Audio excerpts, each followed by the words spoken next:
G'day listeners and welcome to another episode of the Scouting Australia podcast, powered by Australian Property Scout Buyers Agency. I'm your host, Sammy Gordon, and today, guys, I am very excited. I have got a client that I've been working with now for going on 4 years, almost 4 full years I've been working with this legend of a bloke.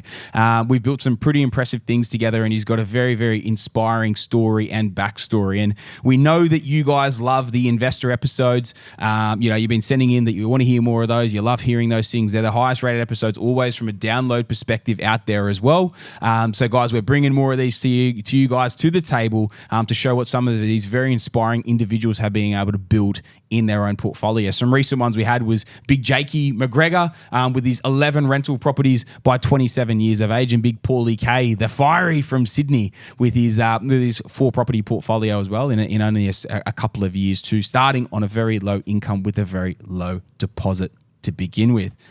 But those boys aside and those investor stories beside, I have in front of me, he's a man that holds a lot of records back in NZ for sprinting as an amateur sprinter back when he was younger. He's a good bloke. He is one of the nicest blokes. He and Paulie Carpiers would probably go head to head on being the nicest blokes that I know.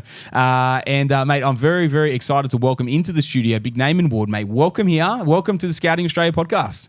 Thank you so much. I'm extremely grateful to be here, so thanks for thinking of us. Mate, absolute pleasure, absolute pleasure. Now, obviously, the better half is still over in Perth, mate. Your lovely wife, Sarah, mate. Obviously, this is a joint decision, a joint execution that you guys have been on the journey with us for the last few years as well, mate. So big shout out to Sarah back home, mate. But mate, I'm sure you'll do a very proud with what you knock over with us today. Yeah, no, I just want to get out there that this is not my journey. This is our journey. I'm extremely blessed with my wife and what we've been able to build for our little family. We have 3 little kids, and I can't wait for them to grow up and eventually be able to listen to this and hopefully learn. How old are your kids, man? So I have, my eldest is Nayara. Yeah. She's just recently turned 5. Okay. And then I have twins. Okay. Nehariah is my son. Yeah. And Naira is my daughter. Okay. They're both just recently turned 2. Yep. So as you can see, Naaman, Yeah, Nehariah, I was thinking that. Naira, Nayara, our dog's Neymar. So there's a lot of N's, and then my wife's name's Sarah. Okay. Extremely blessed. And as you'll learn from our journey today, it represents more than just Sarah and I. Yep. It's just seeing what's possible, because where we are today is a really big reflection in our identity and all the changes that we've made along the way to become and live this life that we've been able to lead. Mate, I love it. I love it. And the people love to know, man, a bit of a backstory. And I know you've got a bit of one. You're obviously a Kiwi boy at heart, like from back home.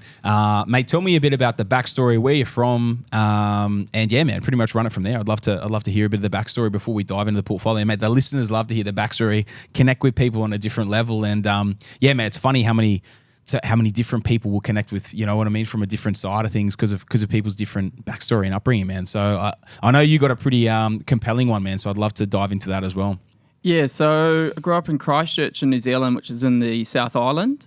My mum is a Māori, and my dad is, I guess you'd say, European.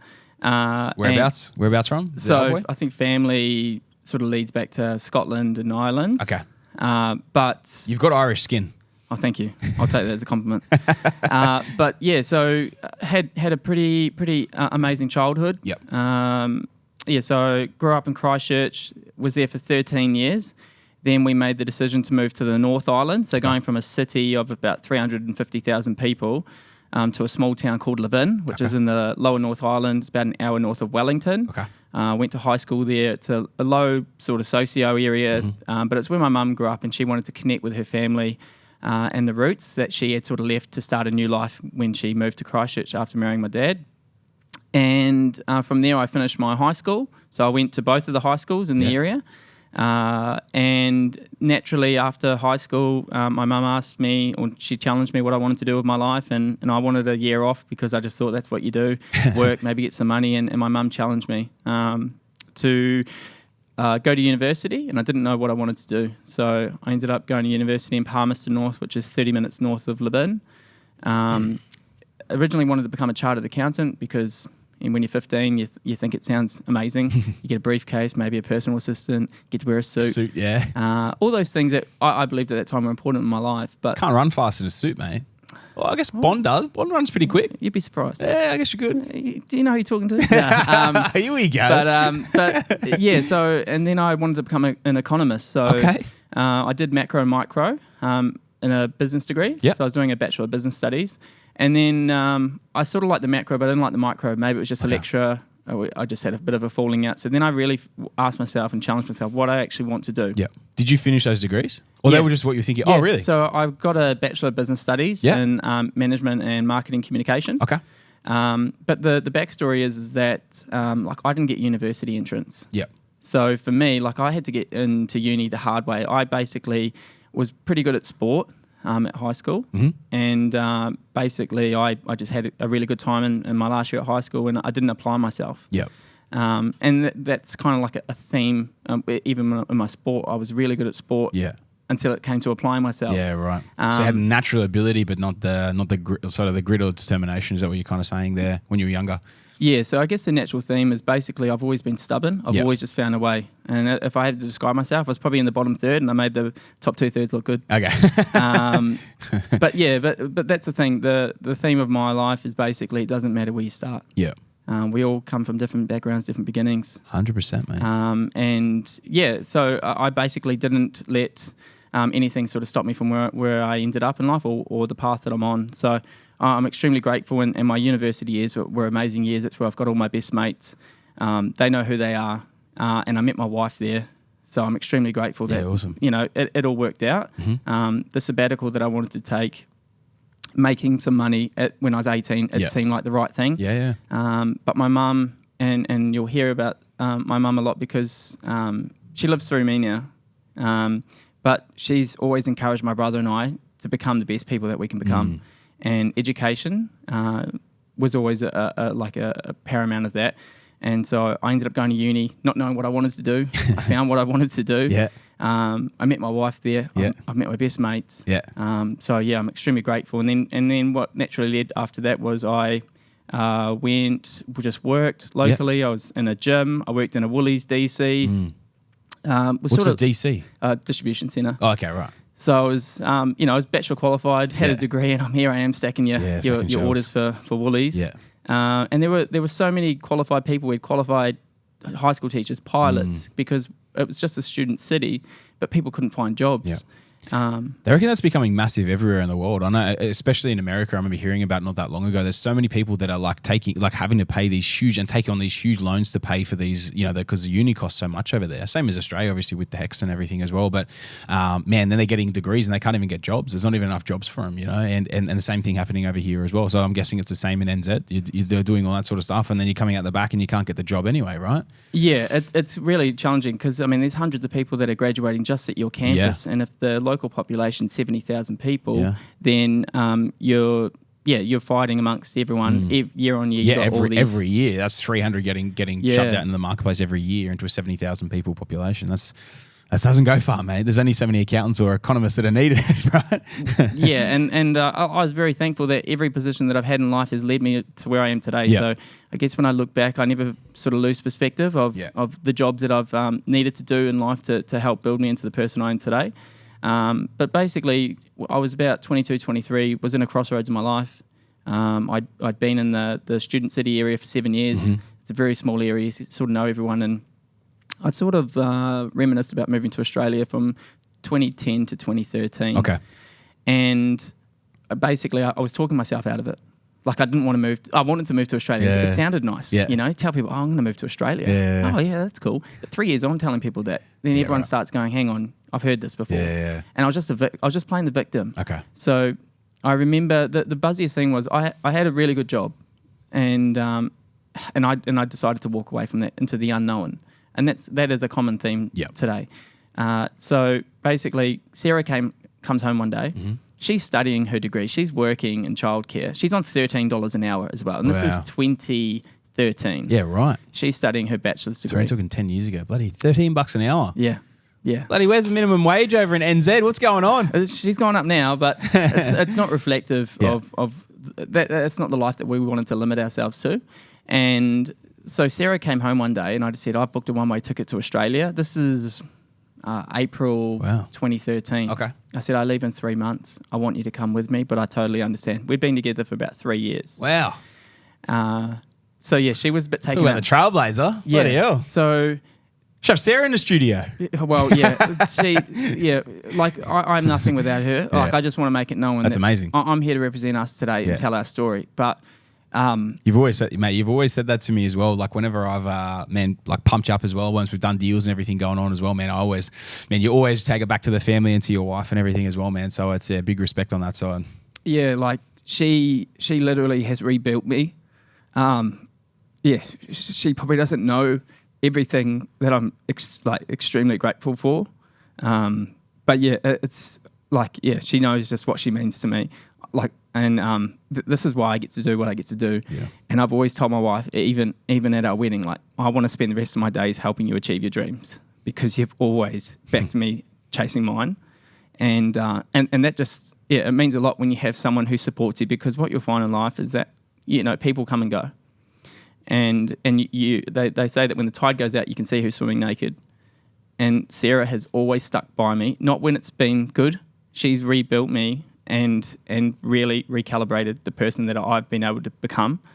And for the rest of my days, I always want to serve her, to be able to give her the life that she believes that she's worthy of. And I'm always challenging her to dream big, to take action, not just live my life, not live my dreams, like share some dreams.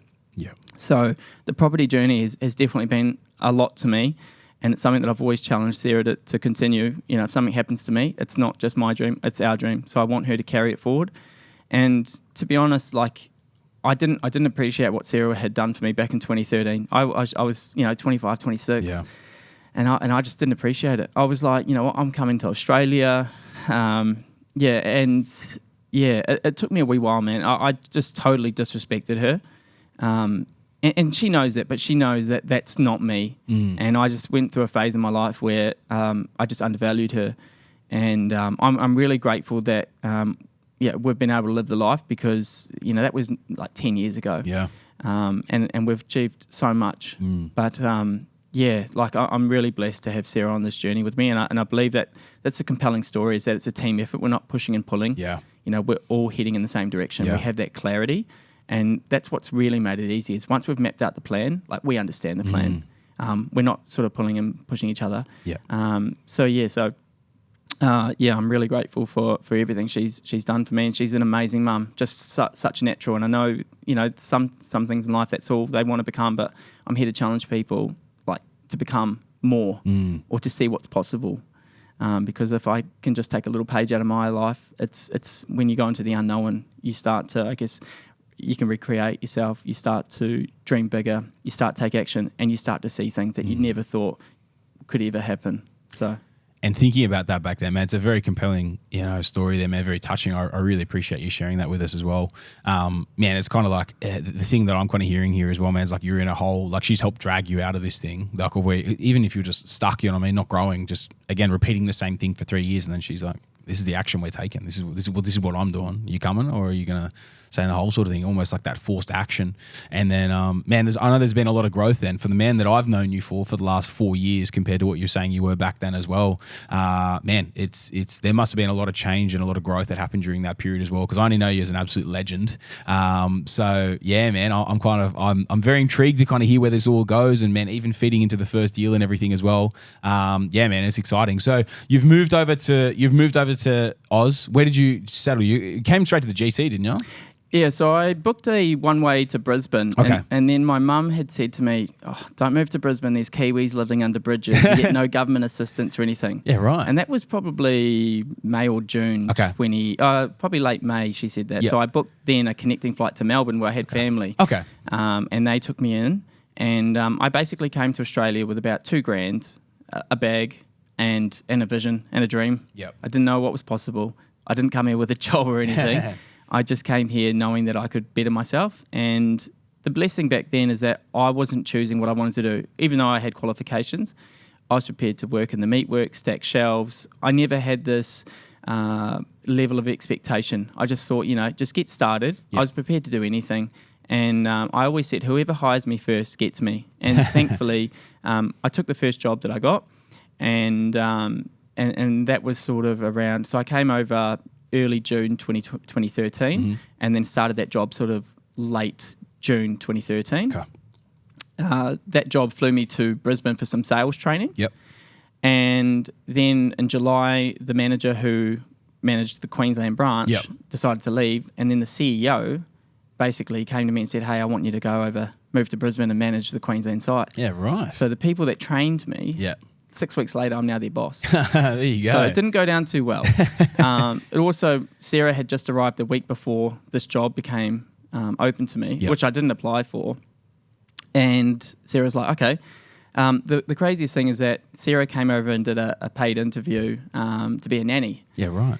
And at the time, she's like, I just had like this little nanny interview. That's for someone in AFL, and it was like in Toorak in Melbourne. And I was like, oh, okay, who's that? And she goes, I don't know. And it ended up being the CEO of the AFL. No way. Yeah, so it was like that was like a paid interview, and and I was like, well, that's the CEO of the AFL. And that was in 2013. Yeah. And she was like, no, I just went to his house or one of his houses or holiday home or something. And I was like, wow. But Sarah never got to find the outcome of that job because that's when... Relocated. Yeah. Yep. So that was the biggest thing for us is... like Sarah, again, dropped everything, moved from Melbourne. Yeah. Then... To support you from that side of things. Came to Brisbane. With that new position. Yeah. Opportunity. Then that was just a blessing. And then we lived there for about 18 months. Okay. And I always back my wife whenever she makes a decision. I always run with it because I always challenge my wife to make decisions. And when she makes one, I always go, that's the one. Okay. So she goes, let's move to the Gold Coast. Here we go. And I was like, okay, here we go. So this is the tail end of 2014. Okay. And Kiwis love to move to the Gold Coast. There's a massive over here, the little community. we added to that, but it's very close as well, right? Like it's a very close, same as Brizzy, but Queensland's so close to, it's a 2-hour flight back to NZ, especially South Island. But man, that's cool. Yeah, so we moved to the Goldie start of 2015, and I got a job in late 2014 to start in 2015. Okay. And that's probably where, I don't know, there's like a line in the sand moment in my life. So we were getting married in 2016. We had a honeymoon planned. Yep. Basically, I had a problem and I hadn't dealt with a problem. And I'd had this problem for a number of years. You want to talk about what the problem was? Yeah. Because I want to let everything out today. So I just want to show people that, what's possible. So all the downturns that you have in life, they don't have to define you. So I had a problem with sports gambling. Like I literally was just blowing money on sport. I guess there's 3 ways with wealth. It's making money, managing money, and then multiplying money. I thought I found the way to multiply money. And and it was a little like dark secret in me that had stemmed from probably my first year at uni in 2006. Okay. And then in 2015, we were just moving to the Gold Coast. I literally just lost the last dollar to my name. We were moving into the house. There was a basketball game on, and I'm looking at my phone, and I'm thinking, how do I tell Sarah that I've just lost everything? She's started this new life. We're moving into a granny flat on the GC. I'm starting a new job, and there was a lot of what ifs. And this was the line in the sand moment, and this is why I am forever grateful for Sarah. Yeah, because she stuck with me. It would have been so easy for her to give up and go, you know what? You told her when that happened. Yeah, because I told her like over the years, I've got this problem, but I've fixed it. Yeah. But because we didn't have shared bank accounts, we didn't have that transparency. Yeah. So I guess what happened was I knew the problem and I knew the solution, but I didn't want to come to terms with the solution. The solution was let's open joint bank accounts. Remember, we're getting married in 12 months' time. Yeah. I've just started a new job. We've moved to a new place. Yeah. We have no network, no family, no safety nets. I'm not getting paid for a month as well. Okay. So there's a lot of balls up in the air. So I'm now relying on any money Sarah's got in her bank account. Yeah. But I told her I can change. If you stick with me, I can change. And I said to her, let's open a joint bank account. Yeah. That was in, I don't know, it must have been like January 8th, like 2015. Okay. And I'm proud to say that I've never made another sports bet. And I'm here to tell you what's possible when you start to apply energy in different ways. So That's off to you, man. It's almost 10 years as well. That's a long time to be, if you were addicted to it from that.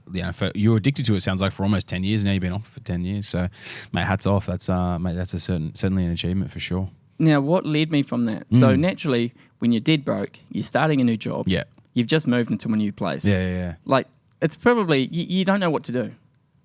So it's like, what do you do when you don't know what to do? Like you can pray, you can do a lot of things. Yeah. What I did was probably a defining moment. What I did was, like, I always wanted to buy a house. Yep. So I ended up getting an independent broker. She came out. This would have been probably early February 2015. So again, I'm not even in my job for a month. I don't even have a dollar. I've got credit card debt. I've got a car loan. Yeah. I've got student loans from New Zealand. Yeah. Like we're basically, you don't want to touch us. Yeah. But I'm so grateful and so blessed that she took the time. She actually drove to our house, and like what she did was, I said, we're getting married in 12 months' time. We've got the honeymoon planned, all these things. She did not have to give us any of her time, but she gave us a plan. Yeah. And that plan allowed us to recalibrate our lives. Yeah, that plan told us what we need to do to get into the house. Yep. So, yeah, that moment was a defining moment, because Sarah was like, we're not even in a position. But this is the thing. Where you are today does not define where you can become in the future. Yeah. So it's a lot easier to work towards a plan if you've got a plan. Otherwise you're just very reactive to life. But if you've got something you're aiming towards, like we are in our property journey, it's a lot easier. So we had the paper as to what we needed to do to keep moving forward. Yep. And man, when you start living intentionally, it's insane. Like, I'm proof, man. Like, I'm getting goosebumps. But so I'm always a big fan of dreaming big. I'm a big fan of taking action. I'm a big fan of living intentionally, and I'm a big fan of delaying gratification. So living intentionally, what did that mean? We live well within our means. We were in this little 40 square meter shoebox granny flat for 4 years. Yeah, so we were in there from say just over 3.5 years. But we used to have people come over like, oh man, you need to live in like an apartment on the water, or you need like 3 bedrooms. How much are you paying for the granny flat? $330 a week, all utilities included. No way. Yeah, so this was 2015. Yeah. It was basically, we got the same price through until we finished up the lease mid 2018. Okay. I had a company car, so again, like a lot of our overheads, we were able to cover. If you want me to ask them, what were you making at the time as well? Like in this managerial position they flew you up for, or they moved you up for? So at this stage, I've moved into a new role, moving to the coast. So I started including super was 85,000 was my contract. Okay. And that includes super, so maybe 77. So if I earned less, I got bumped up, but there was always potential to maybe earn some more. Okay. So I didn't make crazy money. It's not like I earned 130 in my first year. So I guess in 12 months' time from meeting that broker, we've now paid for a wedding. So we got married over the border. This is February. February we got married. We paid for our wedding. A majority of it ourselves. We didn't rely on people the parents and stuff chipping in. To pay it. We were pretty stubborn. Yeah. We thought everyone's making the effort of flying in. Yeah. The least we can do is to put on a good event for 100%. everyone. Yeah. And then we went to America for our honeymoon. So again, we didn't skimp. It's not like we're like, hey, we need to go $1 tacos or $2 tacos or whatever. I love $1 tacos. Yeah, I'm a fan. I'm a fan. But not for the honeymoon. But for the honeymoon, when you're doing the West Coast, you go and see LA, San Fran. We did Vegas. We did Hawaii as well. So again, it was one of those things where we had a journey. And then the craziest thing, man, was we looked at a parcel of land. This would have been May 2016. Okay. And that's another defining moment. Okay. Because, again, I had a lot of people talking me out of buying this parcel of land. Yeah, I get you. They said, it's too far away from the Gold Coast. Why are you building in the trees? Yeah. Like, it's in whoop whoop land. Yeah. And they used to it used to play on me. Like I used to bleed. I started to start drinking from that cup. It is a long way, isn't it? Yeah, and it was only like 20 minutes to the back in the rank. So it's in Canungra. Yeah. And in the Gold Coast. Pretty much it'd be half an hour to a beach, wouldn't it? I think you can do it probably 35, 40 minutes, no traffic. Yeah. But again, if we had, I guess, bought into what everyone else was telling us and not what we actually believed in ourselves, our life takes a whole different 100%. turn. You and I wouldn't be sitting here at this table right now. There's no way, Yeah. man. So again, my mum always instilled from a young age to be a leader and not a Yep. follower. So some people say it's cockiness. I always used to say that I naturally have, a good level of confidence. Yep. But that's just having that self-belief. So I just said to my wife, let's do it. So we ended up driving out there. We sort of realised on the drive, actually, it's a really nice drive. Oh, actually, it's not that far. Yeah. Especially the drive I take the Ferrari on, man. I was like, It's a nice drive. We love the local cafes. We started to condition ourselves like, this isn't that bad. Yeah. We started looking at it through a new lens, Yep. a lens that everyone that was giving us feedback didn't live in the area. Yeah. And that's, again, my journey through life. Everyone's told me what I can't do. Yeah. Very few will tell me what I can do. So But the other thing as well is like if they haven't actually lived it or they haven't even been out there or whatever, then like what do they know, man? Like it's the whole thing of like when you're taking advice from someone, it's like, well, have you actually ever done it? Like if someone advice around properties, okay, how many properties do you have? You know what I mean? And like that's where whenever I'm very selective of who listen to, you know what I mean? Even have a conversation with when they're spouting shit like that to me as well. Because yeah, exactly as you're saying there, like they pretty much talked you out of it for a period of time there until you guys went and did the research yourselves and then go, you know what, we could live here. And that kind of was, I'm guessing, is the defining moment for you as you're heading out there. So well, as I know, we were extremely blessed and grateful. Our research was not thorough. It was kind of like I worked it and I used to support the local childcare in schools and I used to do the drives. And they just said, oh, there's land for sale locally. You might as well buy a bit. And I was like, yeah, okay. So it was pretty much it. yeah. How much is land? So it was, Let's get into it. So we're talking property one now. yeah. Okay, so here we this go. is Gold Coast Hinterland, 800 squares. Yep. We're now talking May 25, 2016. Okay. I remember because I was sold that, we wouldn't be moving in by Christmas that Okay. year, Yeah, which, as you'll find out, didn't happen. So 227. Okay. So 227K, Yep. 800 squares. Yep. Not any development out there at this stage. Locals are against it because they're, taking a small community and Can I ask you, when you're driving out the back of Canungra, is it the estate that's out to the right there? Yeah, okay, yes, we another one. Because Yeah. I love driving out there, man. It's the best. It's a very picturesque spot. It's it's a very, very nice spot. I love driving fast through the mountains. yeah, so it's like as you come into the township, there's a BP. Yeah. You turn right and follow it around. It's that's at The State. new one out the back, yeah. So again, we were sold that we'd be building and be in the house by Christmas that year. So this is May 2016. Yeah. We actually, the irony is we got the keys May 25, 2018. So exactly 2 years to the day. Whoa. So Yeah. they missed two Christmases, not only one. Yeah. We got the whole... Two. They missed two Christmases. It's all right. It's all right. Bloody hell. It's all right. They paid us back in the long run, as you'll learn. So I guess, it's that whole... We had neighbours. It's a really beautiful community there. Yeah, like, yeah. I'm not here to downplay it. It's stunning. Like, there's amazing families out there. We used to do, like, meetups just down at local parks and just, so you get to meet other people and, we're still... like waiting for slabs to be poured or land to be registered. Yeah. Oh, this is before you actually even lived there. Yeah, yeah. Oh, wow. We used to just do catch-ups and, people used to make the effort and it was really nice. So you got to know people. Yeah. And, like you could just message someone saying, hey, did the slag get poured or did the roof get put on today? yeah. And someone would be out there going, yeah, here's a photo. Yeah, check that for you. That's smart. How so, good. Yeah, so it was a really beautiful community. Yeah. So we ended up using a second builder.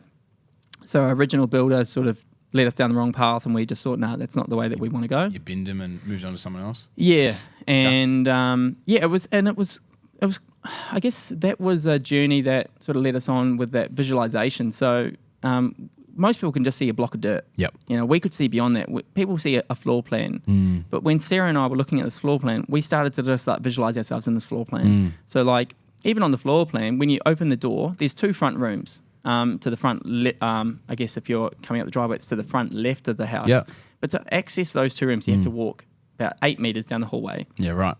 down into the kitchen, then down the other hallway. Oh, right. Jesus. Yeah, so I just go, but that doesn't seem practical. Yeah. So I said to Sarah, it should be like a hallway here. So as you come in, you open the door, Yeah. you go past the study, there should be a hallway to the Yeah. left. You walk down that way you're not Boom, encroaching straight anyone in in. the kitchen, dining, you can just come through and do your thing. Yeah. And Sarah goes, yeah. So we ended up narrowing the study from like, say, 2.5 meters wide to like 1.8 wide Yeah. or 1.6 wide. Yeah. And it was crazy because everyone that came around just thought that was just like, that The makes design. sense. Yeah. But there was another house in our Interesting. estate that built the same model but No didn't way. have that. So you open the door, it's Yeah. like, boom. It's like, oh, Just you got to hallway. walk around. I get you. Yeah, so it was just, we always bought it to design it with the intention of, if we ever do sell it, we want to appeal to a wider market. Yeah, for sure. So we did a few extra things. We added the pool. We started to get emotionally attached because, as you can imagine, this is our very first house. Yeah. We don't have kids. We're planning to have a family. And we built everything that we thought we wanted in life. So we had a 4-meter island bench, a butler's pantry. We had more. Bro, it makes me laugh so much when people like on their first home, or sometimes even a second build, something, and they might be like in their 20s or 30 or whatever, and they go all out on the first one, and you're just like, oh man, like I can see exactly where this is going. I've seen it so many times, but it's like it's a thing because like you're building it with the idea, and I'm thinking of this from an investment brain, you know what I mean? But for you guys, you're emotionally in there, and you think the family's coming, we're going to build this palace, but like ultimately you're going to be moving at some point as well. So, but sorry, man, I didn't mean to cut you off, but yeah, it's just I was just laughing as you're saying it. No, well, so it was all up probably like $550 with the pool, with decking, with mates that are concreters. Shit. Yeah, for including the land. Yeah, that's pretty good. Yeah. Eh? So we hustled pretty hard. Yeah, the build was like $278. Okay, concrete pool, maybe say $580 max with like landscaping. Yeah, sick. So it was really good. But I mean, it had the theatre, it had the kids rompers, it had the big study. It just had all these things, man. Yeah. It was good. I look back now, I go, they're just hiding spots. So we had this giant 300 square meter single story house that we thought that's what we wanted from life. Yeah. But I guess as I sort of talk about our journey, that's really not what we wanted from life. Yeah.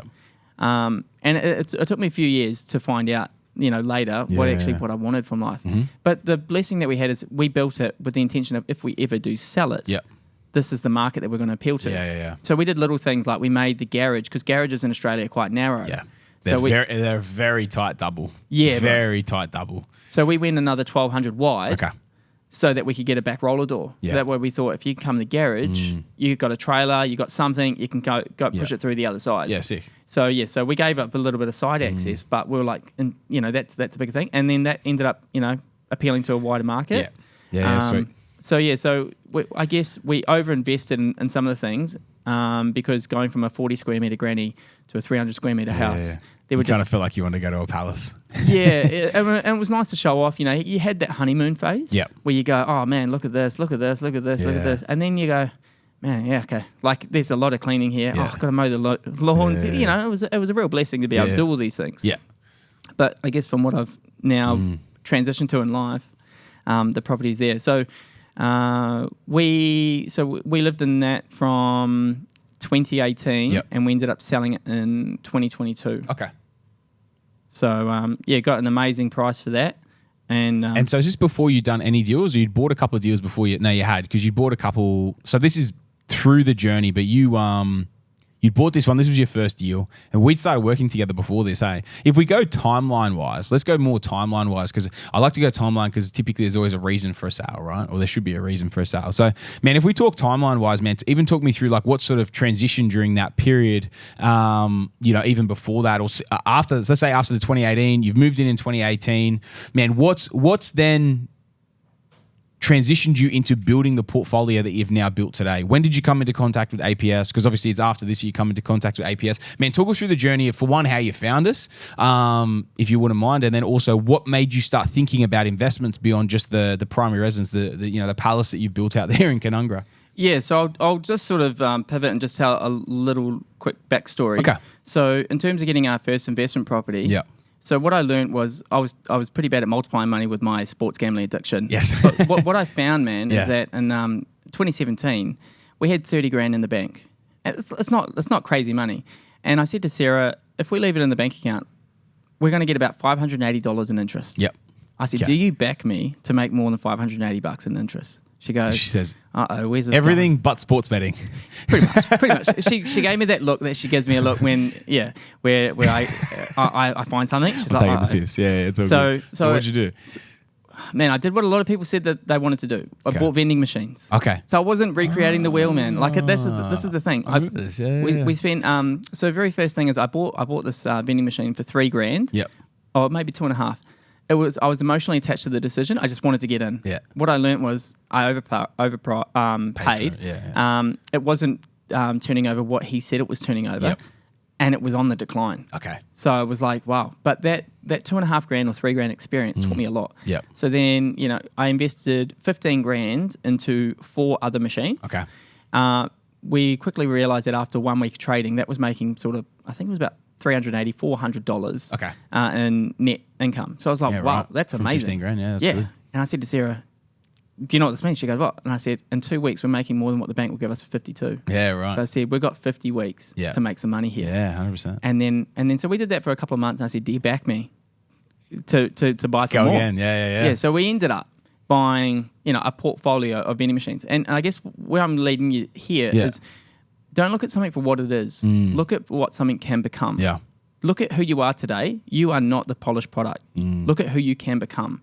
So I've just applied that in my life from vending machines of all things. That's so funny. To be. I remember our first conversation. I remember you telling me about vending machines.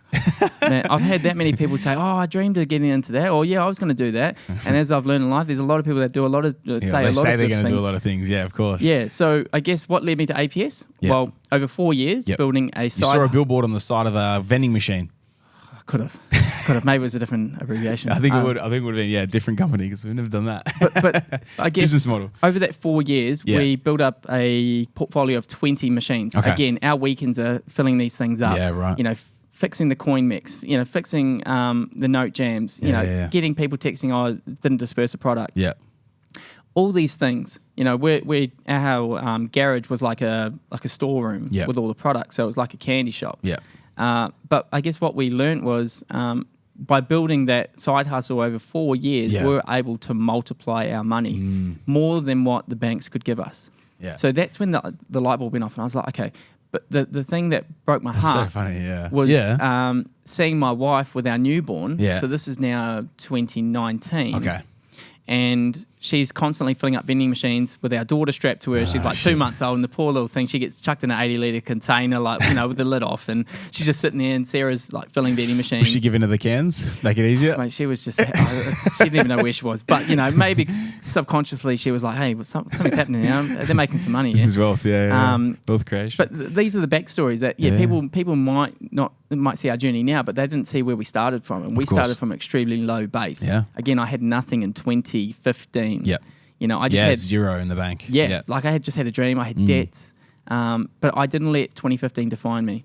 And when seeing my wife fill up, machine after machine after machine on her days off, I was like, there's got to be a better way. And then that's what led me to APS. So this is now, I think we're looking at probably September, October 2020. I sort of connected with APS. Yep. But the crazy thing is that I was at a job site fitting out a new childcare centre, and I asked our assembler, hey bro, you've got a few props, how do you do it? How did you get started? And he goes, oh, just go on Spotify and listen to this guy. Yeah. So I ended up listening to that guy. Yep. And I was like, well, hang on, doesn't Spotify cost money? This is 2020. And he's like, nah, it's free, man, free content. I was like, oh, okay, cool. So I listened to that guy, and I did not resonate to him. Yeah. But what happened is that on that journey, it's like, hey, you've listened to this. Do you want to listen to this? So I listened to this other channel, and then it started to talk about, the average investor and things like that. And I was training for a half marathon. Can I say one thing here? I was waiting for 1 second. I never knew this story. You were telling me this story, I think this morning when we were kind of chatting about this. And for a bit of context for people, the other person that you had been referred to listen to the other potty was the guy that burnt me back in the day as well. So it's very funny that, you're kind of listening to him. Yeah, however many years on it was from when I got burned, and it wasn't relatable. You didn't like the guy as well, so it's funny, man. I've always thought you had a good bullshit reader. You know what I mean, detector. So it's funny, man. Yeah, it's funny that you that was who you got referred to, and then you went looking for others because you didn't trust him. Yeah, and I guess the thing that really resonated, me to you, was who you are as a person.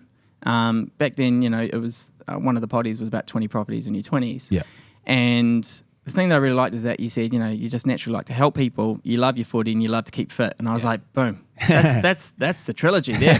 So I remember just going for a run that day, and I was pumped up because I was looking for props, just like most people are today, clicking on the website, just looking at things, maybe throwing an inquiry. I didn't even have a plan. Yeah, I was just looking at things going, I was texting agents what's that worth? Oh, yeah, cool. And then when I found you, that's when I started to understand what a buyer's agent was. And I remember telling Sarah, hey, I found the guy. So we had some capital from selling down the business. Okay. And so if you don't mind me asking, so what did you so you sold it, you had 30 machines, did you say? We had 20. 20 machines, sorry. So what did you sell? So that came to about 100 to 110K. Okay. which doesn't sound like a lot, but it was producing a lot. So we had, 100%. some cash, but it was just built up over time. Yep. It was better than leaving money in a bank. Of course. We sort of learned, identified, what doesn't look good, but again, not to define something for what it is, but what it can become. So we used to buy these old machines that most people would look past, but we could see the potential. We were like, this is a great spot. We could visualize nice pricing tickets, nicely faced products. A card reader, an isolated locations where, if you want a can of Coke, you can either get in your car and go to the servo 5-10 minutes down the road, or you can just tap your card here, and it's a lot cheaper because what Sarah and I, we weren't there to rip people off. I'm quite tight with money, so I was only charging what I was prepared people to pay. So like this is 2019. It was like $1.50 for a cold can, really? $2 for a chocky bar. No way. Because my dad has always taught me the value. Well, he taught me from a young age, I guess, how to stretch a dollar. Yeah. So from a 6-year-old bartering at garage sales, things like that, because we didn't have a lot of money growing up. I get you. So you've sold that off. Yeah. You've sold that off. You've cleared 110. Is that that's from the original $30,000 capital? No, kind of stretch that further? We've probably invested I'd say 60 to 65K. Okay. And you still made 50 grand. Yeah, but it was all the money we made along the way as well. The cash flow on the way through. Yeah, so that was the thing that propped us because we were both working. That's mad. So it was just like a nice little side hustle. Yeah, and it was 100%. pretty buzzy. If people came around, they just saw stacks of notes and coin mechs. We just had this coin mechanism where you just put all your money in and it just separated it and tallied it all up. Yeah, right. $400 worth of coins. You go, wow, look at us. So it's like you just stack all these notes. That's mad. How good. But it was just. I guess we learnt how to multiply money that way. Yep. So I've always had a blessing of buying something cheaper and always selling it, making a margin. Nice. So same thing with, we just transferred that over into our life of properties. And that's what we found out. Sure. So my strategy must resonate very very closely with you then, obviously with the ins and outs and selling at tops and whatnot as well, right? If you're putting it in and then taking it out at the right times as well to keep multiplying wealth. Yeah, and that's what we've sort of found maybe subconsciously along the journey as to, we were actually doing things we didn't realize we were doing. So that was a real blessing. So we ended up selling that. So when I inquired with you, in 2020, I just knew straight away, man, that was the guy. And maybe I let my guard down too easy and vulnerable and become vulnerable. But I just thought, hey, this guy can help us. And I really believe, because by then I didn't know any of the deals that you'd done. It was just more talking about your story and who you are as a person. And that's what I resonated to. And like I said, you weren't the first, you weren't the second, you weren't even the 10th. You're like the 40th, 50th potty. And the only reason I'm listening to you is because I'm out there challenging myself to train for a half marathon. And I'm just listening to potties because I'm trying to upskill. I'm trying to realign, recalibrate my identity to become the person. So, I do a lot of reading, a lot of listening to potties to challenge myself. So that led us to our first deal. And the crazy thing is that first deal wasn't really the first deal that we actually agreed to. I don't know if you remember, but I jumped on the crypto train. Back in, this would have been 2021. Yeah. Started 2021, and I was just throwing money at crypto. So although I had 110 in capital, I threw like 30 grand into crypto account, and I was making money just stupidly. But it was almost just like gambling again. It was just like numbers on a screen. Yeah, of course. And then I remember and this is again another defining moment, is I went out for a run one day and the markets bled. And I was doing future trading and I didn't put any reserves in. So I just lost all this money because I thought, I'm invincible. I'm making all this money. It's just numbers on a screen. It's kind of like gambling again. Yeah, of course. And I was just taking advice, and that wasn't my identity. It was like, this is a get rich quick scheme. So then I remember you coming to you and saying, hey, I don't have enough money for the cash flow deal. We're going to have to go bread and butter. 2 different places in Australia. And you're like... Actually, I do remember that now, because I was trying to remember the conversation. And then, I remember because we initially were looking... Because you were kind of like, I want to replace the cash flow of the vending machines. I remember that was the conversation. And then, we had to kind of swap it up when you didn't have enough capital for it after that point. Yeah, I remember you challenged me... Probably almost a better thing because we could multiply it a lot quicker. Well, you challenged me like, hey, what's happening? Why are we changing the script here? And I said, man, we just don't have the capital. Because I was embarrassed, man, that I had some money and then, I had some more money and then I lost a lot of money. And so I guess I just found what aligns me as an investor and I need something that's not a quick sell. So I guess if that's the biggest blessing I took out of that was, okay, I've just lost a lot of money, Yep. but that's okay. Like that doesn't have to again define me and Yeah, be of like, course. I don't have to put the rest of my money in to try and win it back. Yep. You know, that's where Sarah and I, we had some common sense and we're like, okay, we can still do something here. Let's see Yep. what we can do. Yep.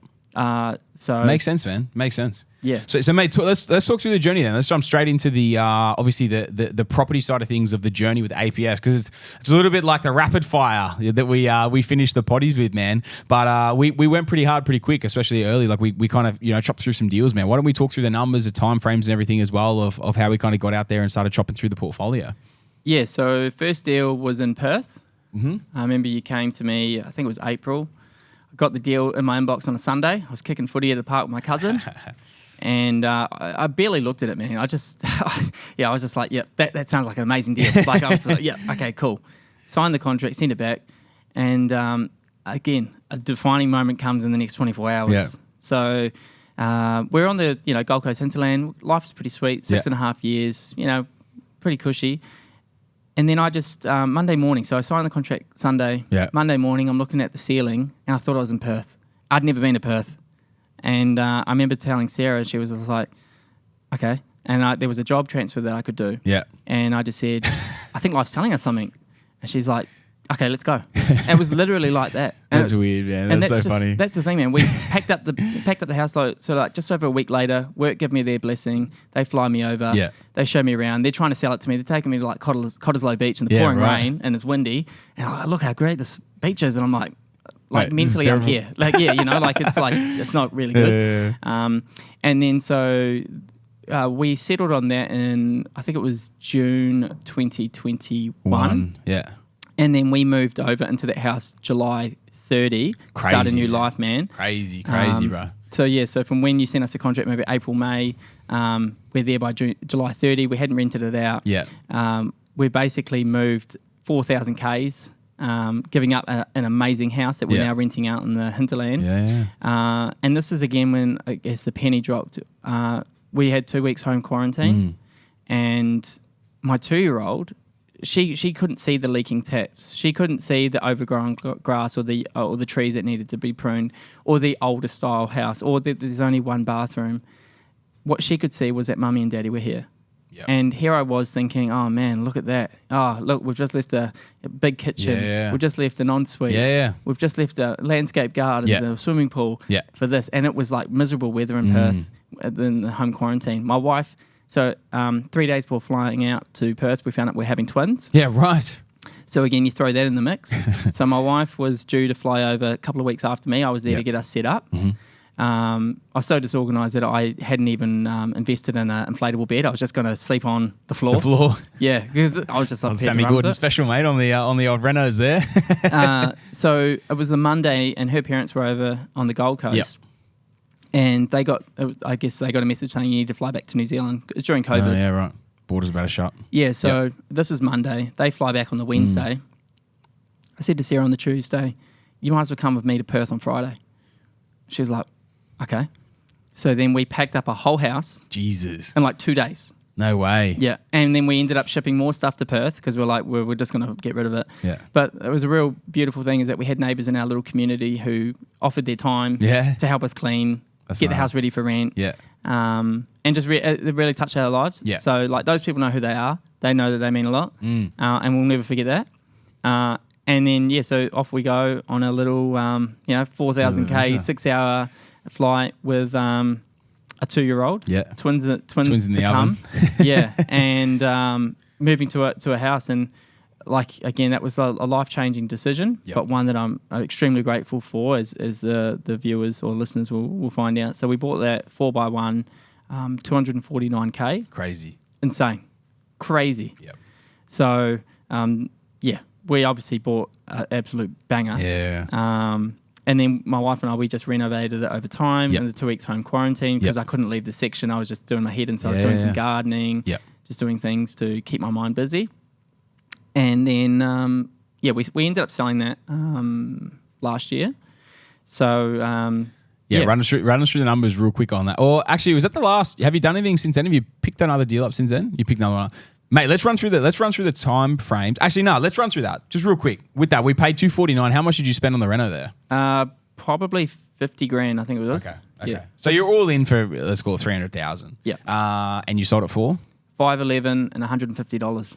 Got to get that in. 511. Yeah. Yeah, beautiful. So you've made over $200,000 primary residence as well in a 3-year window. Sub 3-year window. It must have been about 2.5 Yeah, years. it was just over 2 because we moved in July 30, signed the contract in October or November because the market's heating up over there.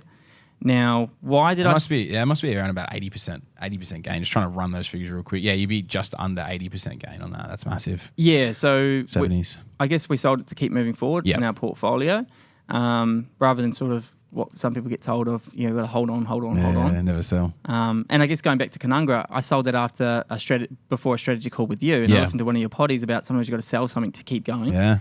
And I remember that I was like, boom, Sarah, are you open to selling Canungra? Because I remember coming to you saying, bro, if I get 250 grand, what can I do with it? And the debt back. Yeah. That's and then I got more than 250 grand back. And then we, obviously, as people find out, I've reinvested that. Mate, let's talk about that then. Okay, sweet. So we bought this first one you've settled in around about June, I think you said June 2021. Perth 4x1, 250 grand. Over time, you've renovated this thing. 249, sorry. What's the time frame of the deal after this as well?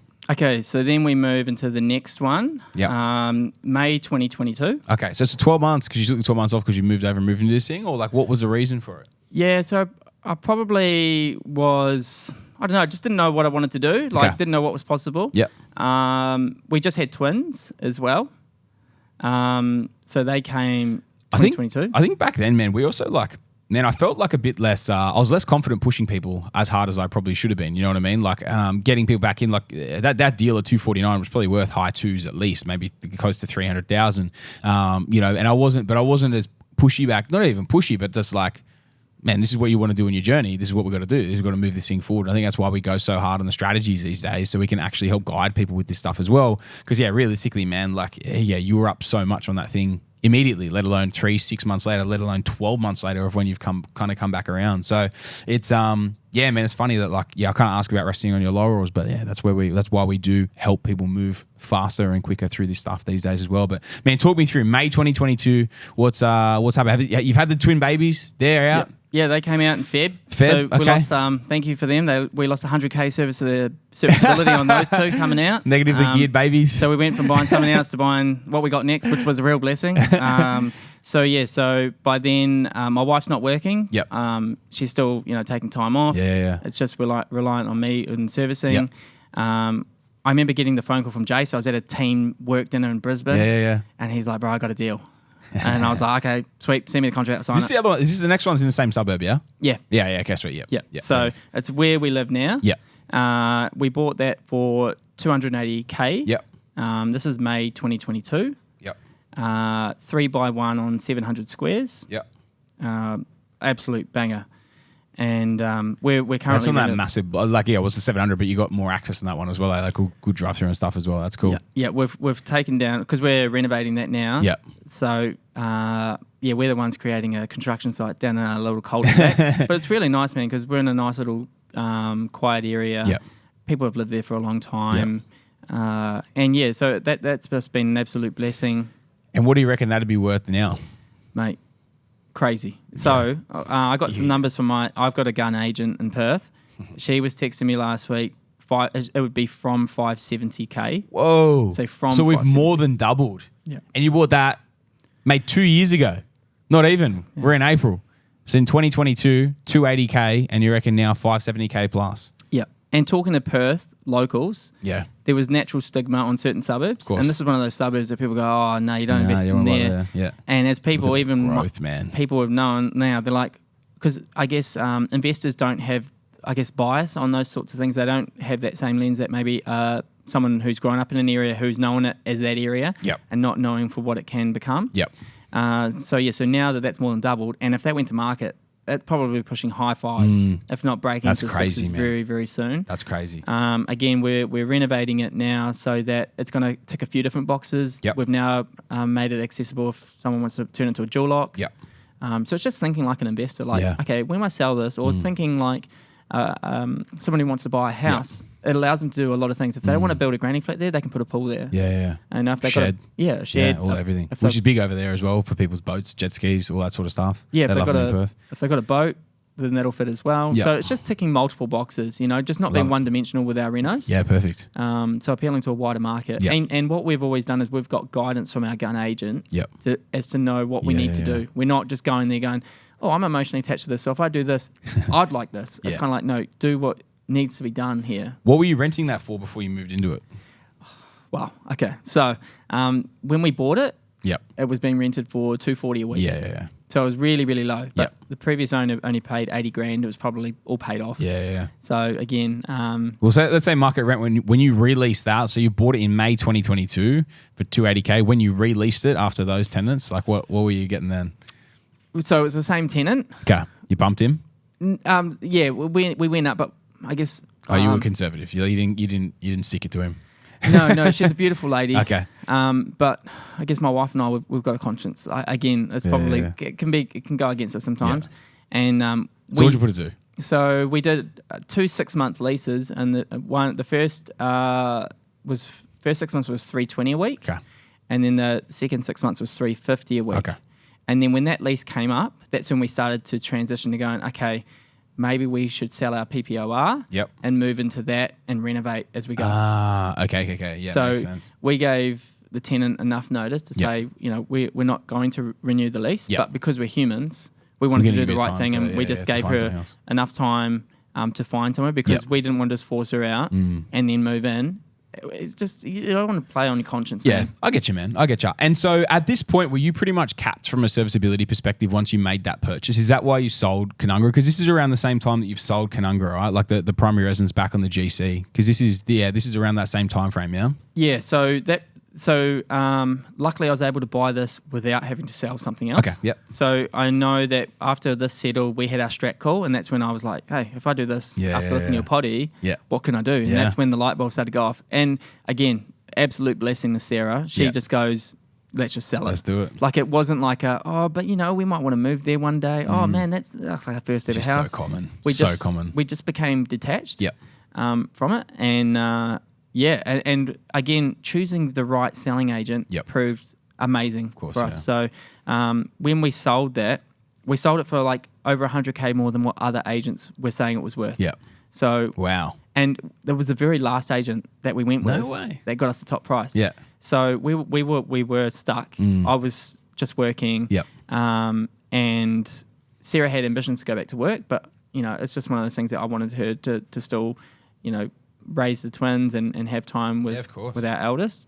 And so by August we'd sold Canungra, Yep. pocketed that cash, and that's when we went and said, what can we do? Yeah. And that's when the fun started to happen. Let's man. go, man. Hit me with some fun. So here we go. Let's So go. now we're in. Give me some time frames as well. Okay, So so- you've sold Canungra Yep. August 2022. Yep. That's when it's settled. Money's Okay. hit the bank. Yep. We're saying thank you to everyone who helped us on the journey. I'm sending text messages to my mates saying thanks for pouring the driveway, thanks for building the decking. Just all those things, man. Yeah, of course. Just saying thank you and just being grateful. Yeah. We've it just sort of closed that chapter that we've now moved on to a new chapter. Yep. And we're going to see what's possible. Mad. So that led us to another house in Perth. Okay. $350K, and this is October 2022. Okay. I remember it was probably September 2022. I signed the actual contract on my birthday. I remember making a joke to my wife saying, oh yeah, I just bought a house on my birthday. It's not that often you spend that amount of money. Now That was a massive discount, that 1A from memory. That was it's a big banger. one. Yeah. So at this stage, the plan is 20% deposits. Yeah. To retain servicing, to not kill it too hard because you just banked a massive profit out of Canungra. Yeah. So we've got the money. Yeah. So then we've done that deal. I've come to you and saying, what can we do? Yeah. Then we're working with a broker. This was the last one that we're able to do Yep. with this broker Yep. before we've had to pivot. So $350K, it now rents for $475 a week. Yep. It's probably already halfway into that lease, so that'll go up again. Mm-hmm. So 7% yields, happy days. Current val, so a house just sold on the same street, man, and it's not as nice. Doesn't have access for a granny. Yeah. 573. Okay. Shit. So my agent, she's saying from 570, which means it could be anywhere from high fives, early sixes. Yep. So I'm quite conservative. And sorry, we settled that in when? It settled October 2022. Okay. So we're talking literally 18 months, you're up like 60, 70%. Like Yeah. more than $200,000. Yeah. Jesus, that's massive. It's insane. Fuck, you got a good buyer's agent. He's not bad. Yeah. Big shout out to Jace for that one. Jason Titus got me that one. Yeah. At this stage, there's no real hesitancy or reservations with Yep. what you guys are doing. Yeah. Like, I guess I've been really blessed, and I've just backed that you guys are the right people. Yep. You're doing the right thing. Yep. Like, I'm not second guessing. I'm not going, give me 48 hours to go talk to 10 people and Yep. try and talk me out of it. You can't get the bangers doing that, man. You know what I mean? Like you can't, like the bangers are always, they're on a time frame. Yeah. You know, and I think when you have that attitude and you understand that's the way it is, like that's where the deals like this, when they come through and we're going to move quickly on them, that's where the best sort of stuff comes through. So that's cool, man. That's cool. Good feedback. Yeah. So we haven't even pulled any equity out of that. Okay. That's on a P&I loan as well. Okay. That was part of the game that we had to play. Again, to retain borrowing. Yeah. Okay. Yeah, Okay. to Sweet. get that over the line. Sweet. And okay, beautiful. Then beyond that one, that was October 2022. Yep. Now the fun begins. Okay. So now we've got the Chrissy break. Yeah. I'm texting you saying, bro, next year is our year. Yeah. And I've still got the text Yeah. messages saying, mate, you're going to enter the 0.01%. Yeah. And I was so ambitious. I remember going home for Christmas and for a mate's wedding, and I was reading property books, and my mates are like, well, what are you doing? Yeah. I'm like, mate, like 2023 is our year. Yeah. They're like, oh, well, here we go. Yeah. Now, they're all spread out around the world. And I said, I'm going to aim to buy 4 to 6 properties. And, when you say that in New Zealand, they're like, oh, that's, you're on something. Yeah. And when you start talking like that, I was like, mate, it is possible. Yeah. And I'm going to show you. Yeah. And again, absolute blessings that Sarah's backed us. So I remember coming to you and we mapped out a plan. We got the brokers in place. Yep. We're ready to start new. So we signed the first one in Perth. This was March 2023. Banger. So 310. Who sourced that one for you?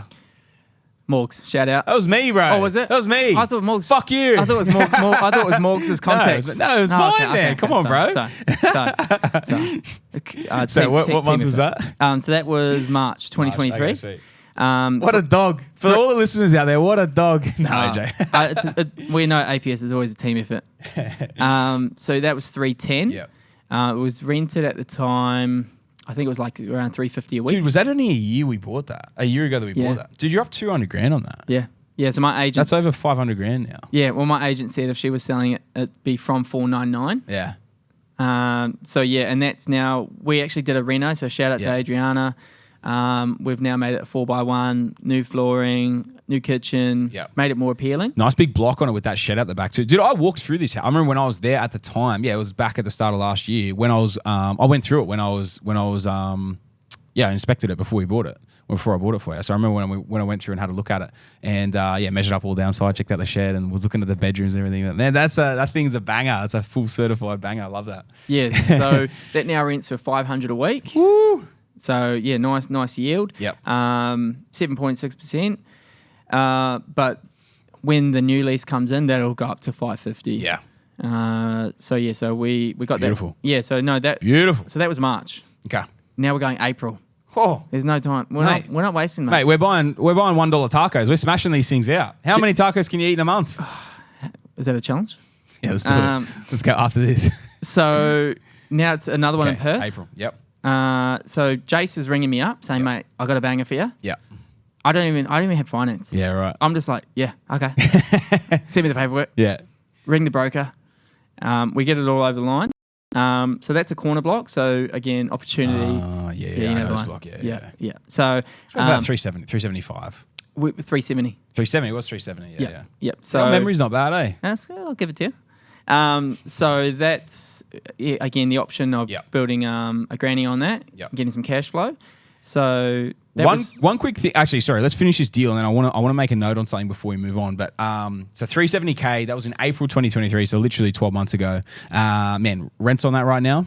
$450 per week. Okay, that's light. Yeah, very light. Okay. But the really good backstory there was when we bought it, it was being rented for I think $370, $380 a week. Okay, so you kept them, looked after them. No. So that tenant just wasn't always paying up and all that. Okay. But in my line of work, we had some subcontractors. Oh, yeah. And they were living in like a garage. I remember you told. Yeah. I remember this story now. Yeah. Beautiful family. And this is a blessing and the privilege that we get as landlords is to provide housing for people. Yeah. So they basically said, we've got a newborn, we can't find a house. And where they were was the other side of town. I remember that. Yeah. When you say when Naaman says the other side of town, guys, we're talking like the other side of Perth. Like we're talking like 50 kilometers away. Yeah. So it was a real blessing that we were able to give them that house. Yep. And I remember just going, I don't have any money to renovate this thing at the moment. Yeah. But we're scraping the barrel. It is what it is. Yep. And they just go, we're just grateful to have a roof over our head. So we went in at $450 a week. Yep. Yeah, obviously it's very light. So 6.3% yield. Val? Oh, mate. So my agent, she's saying, if it goes on market today, from 575. Yep. From. One thing I'll quickly say on your agents, I know where your agent's based. Now, the first ones that you did, and then the two others that we did in the other council, right? They're more of her patch, whereas the one that I bought for you is outside of her patch. So that's why I said when she said like $499 plus, I'm thinking that's light. That's light for that house in that spot. And it's because she's probably like that little bit out of it as well. But yeah, the other ones, man, that's her patch 100%. So she'd know that intimately. But yeah, man, that's solid, mate. One quick thing I'm going to weigh in here as well, guys, is you've probably realized we've obviously gone very aggressively and very heavy in Perth for Naaman. Now, the biggest reason for it was because he explained the strategy, and we discussed the strategy of what he was going to do.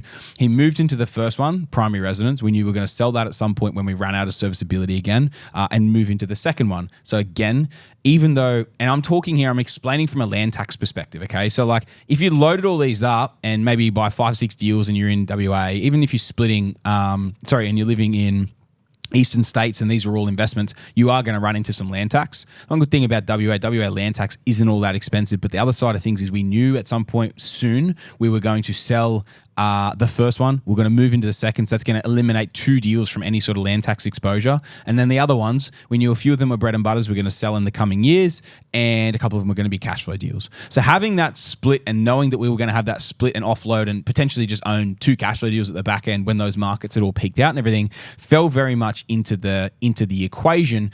Also knowing that Naaman was in driving proximity to deals that are expensive to renovate in some of those areas, and that he was willing to get his hands dirty on some of these deals as well. It kind of opened a batch of deals that a lot of the time wouldn't be on the table for your average Eastern States guys, where certain renovations might cost a bit, where we could do them for cost and be able to save quite a bit from this side of things as well. So yeah, man, I just want to sort of explain that side of things. I think that's actually a pretty important little point to make on that front as well. Yeah, no, and that's by renovations. We're not always doing the full renos, but we've sort of built up a really reliable network. The one that we did for the March purchase for 310, we outsourced with APS because that was a big reno. Yeah. So that was really nice. Yeah. And yeah, so again, I'm not going in there, putting up new walls and doing everything. Like when I say a reno, like I'm outsourcing. I know how to hustle. Yeah. I've got a good team of people that are helping us. But you're also on the ground being able to work with those guys too, and be able to leverage our team as well that we've got on the ground there too. And I think one of the big things, man, when people buy something to stay safe, if they don't have a connections there or whatever, if they're trying to outsource from that side, man, they're going to hear from you from Sydney or whatever, and it's an investment. Probably going to try and double it. You know what I mean? And that is literally what happens in some areas when you're talking regional. Sometimes they triple it because they don't really want the work. If you want the work, man, this is the price. So yeah, man, I love that. That's cool. That's obviously part of the strategy. And if we move past that one, so we're up to currently at this point in time. I mean, you haven't sold the first one yet. Hey, at this point, if we're talking April 23. Okay, sweet. So after that deal, what are we moving into after that? So now we're going over to Queensland. What time frame? So this is June 2023. Okay, sweet. Jakey sends me a message, 30th of June. Need to sign this today. Here we go. Jakey, you got to sign in 5 minutes, mate. So I flicked it back. A bit less. Absolute banger. Yeah. You fall off your chair. So this thing was online. Yeah. For I think it offers over $299 or $300K. We ended up picking it up. Once you guys had sort of negotiated why the owner's selling, we snagged it for $220. Yeah, I know, man. $220K. Nearly 30% discount off ask. Yeah. Yeah, and I remember Jakey saying it was an absolute banger. Yeah. So we need to act quick, and yeah, so. That rents for $370 a week, so 8.7%. What's a block size on that? I think it's 682. Okay. Yep, sweet. So it's current vals. We're looking at what 350? 350 plus. Yeah, 350 plus on that in there because the block, the house, the suburb. It's in a good suburb as well. We couldn't believe it. Yeah, when we had it secured at that money. I remember there's a few things that sort of happened in the lead up to it that presented us with that opportunity, and hence why you needed to sign it that day. I won't go too deep into that side of things. Obviously, that's a negotiation piece that we obviously went through. But yeah, man, that was an absolute stonker. And so we're talking June 23. So we're talking 9-10 months on from that now, and we're up 130,000, which on purchase price is about over 60% in that time frame. Yeah, that's awesome. So it's insane. Yep. But again, it's just understanding, becoming borderless, thinking bigger. Yeah. So not just because I'm in Perth, I'm buying in Perth. It's kind of like, if the best market is in another market where I can't drive and fix a washer, you've got to emotionally detach yourself from where you invest from. So I guess to the listeners, it's think borderless. Yep. You know, don't think, I drive around the corner, I own my PPR here, so I'm going to go buy an investment in the area. Like, you got to treat your money like a little employee and make it work hardest. That's awesome. That's the real blessing, man. And as you can see, like, it's now March, then it's April, then it's June. Like, we're not mucking around. We're not taking this thing easy. No, it's kind of like, deals are coming, and we're like, boom, it's gone. Like, it's ours. And then the next one. Yep. So this is now July. Okay. 2023. So shout out to Jack Keane. Got this one over the line for us. This was the second one that we got offered in. Mate, you're being. It's like you're being passed around at the party, mate. You're working with everyone on these things. I don't discriminate. Oh, mate. Whatever floats your boat. This is a banger as well over in Queensland. Yeah. It's a 5x2 with a huge multi-purpose room, like 40, 50 squares on top. Would you have party in the multi-purpose room? Wouldn't say no. Price. So 600 squares. Yep. We paid $325 for a 5x2. Yeah, that's a monster. I love how I act surprised. I don't know what these deals are, but I love it. I love working through it. Oh, mate, that's awesome. Yeah, so it's funny because I've got a colleague that works local, and he's like, "Oh man, that area, I don't know," but that's because he's local and he has that bias. And as we've seen in the market, it's now going insane. Yeah, it's crazy. So local agent there is just valued it at $420. Okay. That rents for $450 a week, so 7.2% yield. Mm-hmm. Again, that's July 2023. So from March to July, there's 4 properties that we've signed. That's crazy, man. We're paying 20% deposits. Yeah. You know, it's massive. Yeah, and that, you know, it does add up. Yeah. You know, for sure. So, but it's separating yourself for what something costs to the value of something. Yeah. So, you know, we go to property meetups and people are like, "Oh, BAs cost all this money," but they're focusing on the cost and not the value. Yeah. Like, I mean, just that first deal that I bought with APS and sold, you know, from 249 to 511. That's paid all the BAs and BA fees and more. Exactly, man. Yeah. And that's the thing. People can't see that. Yeah. So it's like, remove that lens. Man, I think like a lot of closed-minded people or people who don't have an abundant mindset, they get hung up on what something costs them, right? Not what something's going to make them. So I always look at, like, when I'm working something out, I'm always looking at what something's going to make me, not what it's going to cost. What it's going to cost is just, it's in reality, it's a metric, right? But you've always got to look at that trade-off. And I think it's the thing with like the poor performing BAs that don't know what they're doing or they're overpaying for stuff. All right, there's no value on that side of things. But if you're working with a high quality BA that's sourcing property at a discount, putting you in the right marketplace, and you look at the runs on the boards with the numbers that we're just racking up here and now. It was only like 6 months ago that you and we'll get into this in a little bit. It was only 6 months ago that you messaged me, I think it was, that you realized we'd made $1 million on the first 5 in terms of capital growth. And we'll get into this in a little bit in terms of where you're ending up now. But it's like, when you get in the right area and you buy for the right price, I talk this about all the time, right? So the right property, right location, right price, all this sort of stuff. When you do that and you get that right, the compounding effect of the snowball effect of the portfolio, it's like you loading up during this period. A lot of people could have the opportunity and the ability to do it. There are a lot of people that have that opportunity, but like, oh, so I'm going to try with 1 or 2 and then I'll give it 12 months and then I'll see. And then the 12 months turns into 18 to 24 because no one does anything on time, right? I'm the biggest culprit in the world at running late.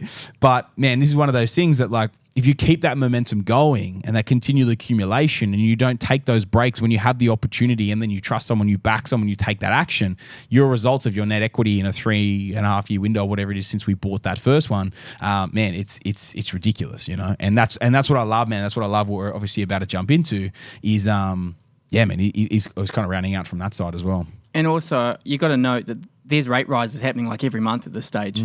So you got all that fear in the market that's playing on, but we Yeah. can see through that. Like we're like, You got some okay. big coconuts between the legs. Well, it's having buffers. Yeah. It's having a plan. Yeah, and yeah. having, like insulating your risk. Yes. So how do you do it? Like you don't spend every dollar. Like you have to have capital as reserve. And you always have to manage cash flows. Like it's, especially if you're building something this big, it's so important. So Yeah, that's mad. so that's the other thing is that everyone's like, oh my gosh, why are you buying all these properties? Oh, interest rates are going up. Oh, and we get it all the time. Like, oh, you guys are going to lose it all, and it's like, but people don't understand like what we've got in place, like our frameworks and things like that. Yep. They're just outside looking in. They're not speaking from experience. Yeah. They've never walked this path. Yes. They're just literally just throwing mud at us, going, Yeah. oh well, I'm going to wait till It's gonna everything crash and falls over. burn. Yeah. Yeah, but the blessing is that we've stuck to our guns. Yep. We've got a system. We've got the people. We've got the team. Yeah. That's the most important Yeah, thing. yeah, yeah. Other than having self belief, emotional intelligence, it's having the right team around you. So you're getting the right broker, accountant, Yep. the buyer's agent. And then course. everyone's working together on the same plan. Yeah. There's no disconnection. There's momentum. I love that, man. I love that. Yeah, so that's the one thing that we've really been able to ride out. And I mean, the numbers are there. Like even if we just bought that third deal for Yeah. 310 and now it's in the fives. Yeah. Like some of the people I've talked to, they bought in the hype of Perth when Yeah. it was 2015, 2016. And then they had to wait like six years for it to just turn around to be what it to was. start that going they, again. Yeah. And so that And they would have copped 6-7% vacancy rates the whole time, so rents would have been through the floor. yeah, and it's those experiences that can detract people. Yep. But it's having that confidence and okay, not letting maybe a bad experience with another buyer or buying after having a family barbecue chat. Yep. Not letting that detract you from ever wanting to get back into the market. Yep. Because you hear people all the time, you see it on forums, oh, I'm just going to sell this thing, I've got too many problems, oh, the tap's leaking and the tenant's doing this and this and this. Yeah. Like they're all the things that you inherit. They're conditioning things as well, though, man. Like the way I find it is like your mind conditions. The more that you acquire and you build your portfolio, it's like a little, it's like a mosquito to a bull. You know what I mean? Like it's nothing to them. Over time, it becomes nothing. Yeah, it's a bit of buzzing. Yeah, it's something you got to take care of. But that's it. You know what I mean? Like it's a little thing. It's a little part of the journey. And people want to make a return like you. Like everyone in the world would take that return, right? In 12 months, 310 to let's just call it 510, right? $200,000, right? In 12-month window. Everyone in the world would take that. But can everyone in the world take that there's a few, without knowing that that's going to be the result, would they be able to stand for the 12, 24, 36 months, that they would have to go through the bit of maintenance bullshit, the bit, okay, changeover in tenancy, or this happened or that happened or whatever. No, there's too many people out there that are weak of mindset and they fault and they fold under this stuff when it happens as well. It's all part of the journey. And what you got to do is continually condition your mindset to keep moving through this stuff, to get better and better at it. So it becomes less and less important. So you can just keep focusing on this good stuff, which you've done here, which is that continual accumulation. Now you look at it like what you've made off those properties, those 4 or 5 properties you've gone through there in a 12-month, in your accumulation phase, it was like a 4 or 5 month window. So it's awesome, man. And yeah, just staying laser focused on the goal, not letting the little background, buzzing. That's part of the journey. Because you think about what the average person has to do out there to make $100,000 in a year, but they won't manage a few maintenance requests on the way through or a few tenancy changeovers. Man, it's fucking part of the journey. Yeah, and that's the thing. Like when we sold Canungra and came out with all that money tax free, it's just life changing. Yeah, man. But you could blow it on a boat, blow it on a family vacay. You could do all these things and just go buy a nice but car. it's kind of like we've leveraged that. Yep. And that's the thing is that we've been really blessed that we've found the team. We've had the mindset that's led us on that path, Yeah. but then we've taken action. Yep. And turned it into reality, because it would have been easy to have all this money and been like, okay, let's just buy 2. Yeah. And then let's just And we'll sit on it for and let's just 12, leave 18 months. Yeah. 200 G's in the bank, Yeah. just in case for a rainy day Yep. or family emergency. You Yep. know, it's just like, but no, what we've done is we've bought during times where everyone's sort of going, oh, there's blood in the market. But Yep. if you look through the fundamentals, population growth, migration, and everything happening, how can things come down? Cost of materials going up. Yep. Like if you remove yourself from what maybe the media are telling you, and you can actually remove yourself and see what's actually happening. Yep. You're like, oh, there's 2 different outcomes here. What they're telling me is not real, because what I can see is totally different. Yeah, 100%. So I mean, I think it was like over 600,000 people moved to Australia last year, which is more than the population of Tassie. So then when you equate that, where are these people going? And if you've got 220 people arriving into Perth every day, Yep. where do they go? Yeah. It's real problems, man. 100%, bro. I'm with you. So Do you want to sing a song about it? Super boom, super boom, super boom, super boom. Yeah, it is happening. But I was waiting for the duo there, but it just sorry. it didn't happen. But that's the thing, is that it's like I can see it firsthand on the ground. So for the mainstream media saying something over East, like I know that that's not real. Yeah. Because I'm on the ground, I can see what's happening. I know all the forums. I know how hard it is to find a house. What I love as well, man, is that you stay regularly up to date with a local agent as well in that specific area who keeps feeding you updates on the market as well, and someone that's actually trustworthy and decent on that side too. Because what I see happen with a lot of people is they'll just speak to some random agent or maybe whoever's managing or whatever, and they just want to get a listing. And so often, this is one of the biggest things we wary about there, guys. You have to like fundamentally understand a market and what it's doing, because if you don't and you speak to a local agent, almost every single time they're going to go, yeah, we're a bit worried. We think the market's probably going to come off pretty soon. It's a pretty good time to sell. It's pretty hot at the moment, but yeah, we can see it coming back, sort of thing. And they talk because they're a salesperson, right? And if someone isn't regularly in sales, they can get talked into these sort of things. So you got to find the right person who's giving the information on that side of things, and obviously that's something that we thankfully are able to help a lot of people with as well. Either linking them up with the right people from a sales consultant on the way out, or being able to help them with valuation side of things too, and time left in market. So yeah. But mate, I love that with your journey and your story so far. But man, just to give us a little recap, that 5x2, that we picked up there at 325. What do you think that's worth now? What's it renting for, that one? So $450 per week. Okay. So 7.2% yield, and that one value came in $420K. Okay. So it's sort of low fours. Yep. With sort of like that 420. Yeah. And that market's humming. But I think it's very it's quite low. Yeah, for a 5x2. For a 5x2. Definitely. That's been amazing to watch that. So that's July, and then we secured the last one in December 2023. Okay, so before that, we sold. Yep. We sold the first one that we bought together. Yep. So that one sold in October, correct? Yep. So we sold. We put that on the market. Did all the marketing around September. We went. You sold it because you needed the debt back, or you were out of serviceability, yeah? In cash. Okay. Yeah. So, and cash. Yeah. Okay. So the serviceability was gone because you couldn't. That's why you couldn't pull the cash out, because you had the equity, man. Like, look at the numbers here. You got the equity.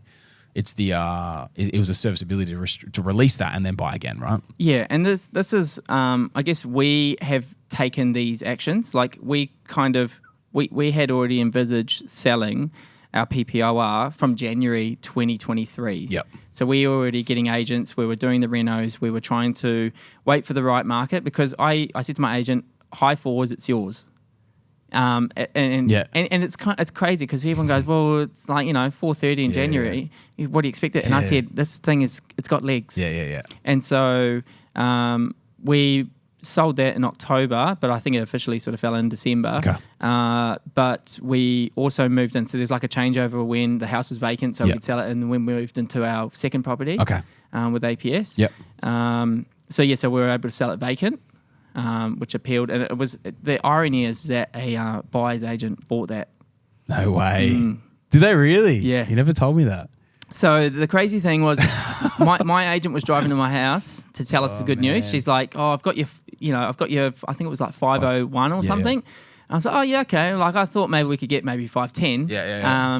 I was grateful. I was grateful because I said, gone from high fours to 5. He's a hard man to please, ladies and gentlemen. And then it was crazy because we were there. We were just the contract was laid out. She gets a phone call, and she's like, on the drive here, I got a phone call, and the buyer's agent said, "I thought my deal was a top deal. What do I need to do?" And she goes, "Your offer's not good enough. You need to put in a new offer." So they've just gone in. Oh, so that's why they've gone. Yeah, the top offer is a 501. Yeah. And then he or she's just gone in 511, 150. And then she's like, "Done." And we were like, "Yep, that's the number." And they sign it, boom. Wow. So really? So who's the buyer's agent? I don't know the actual name of the company.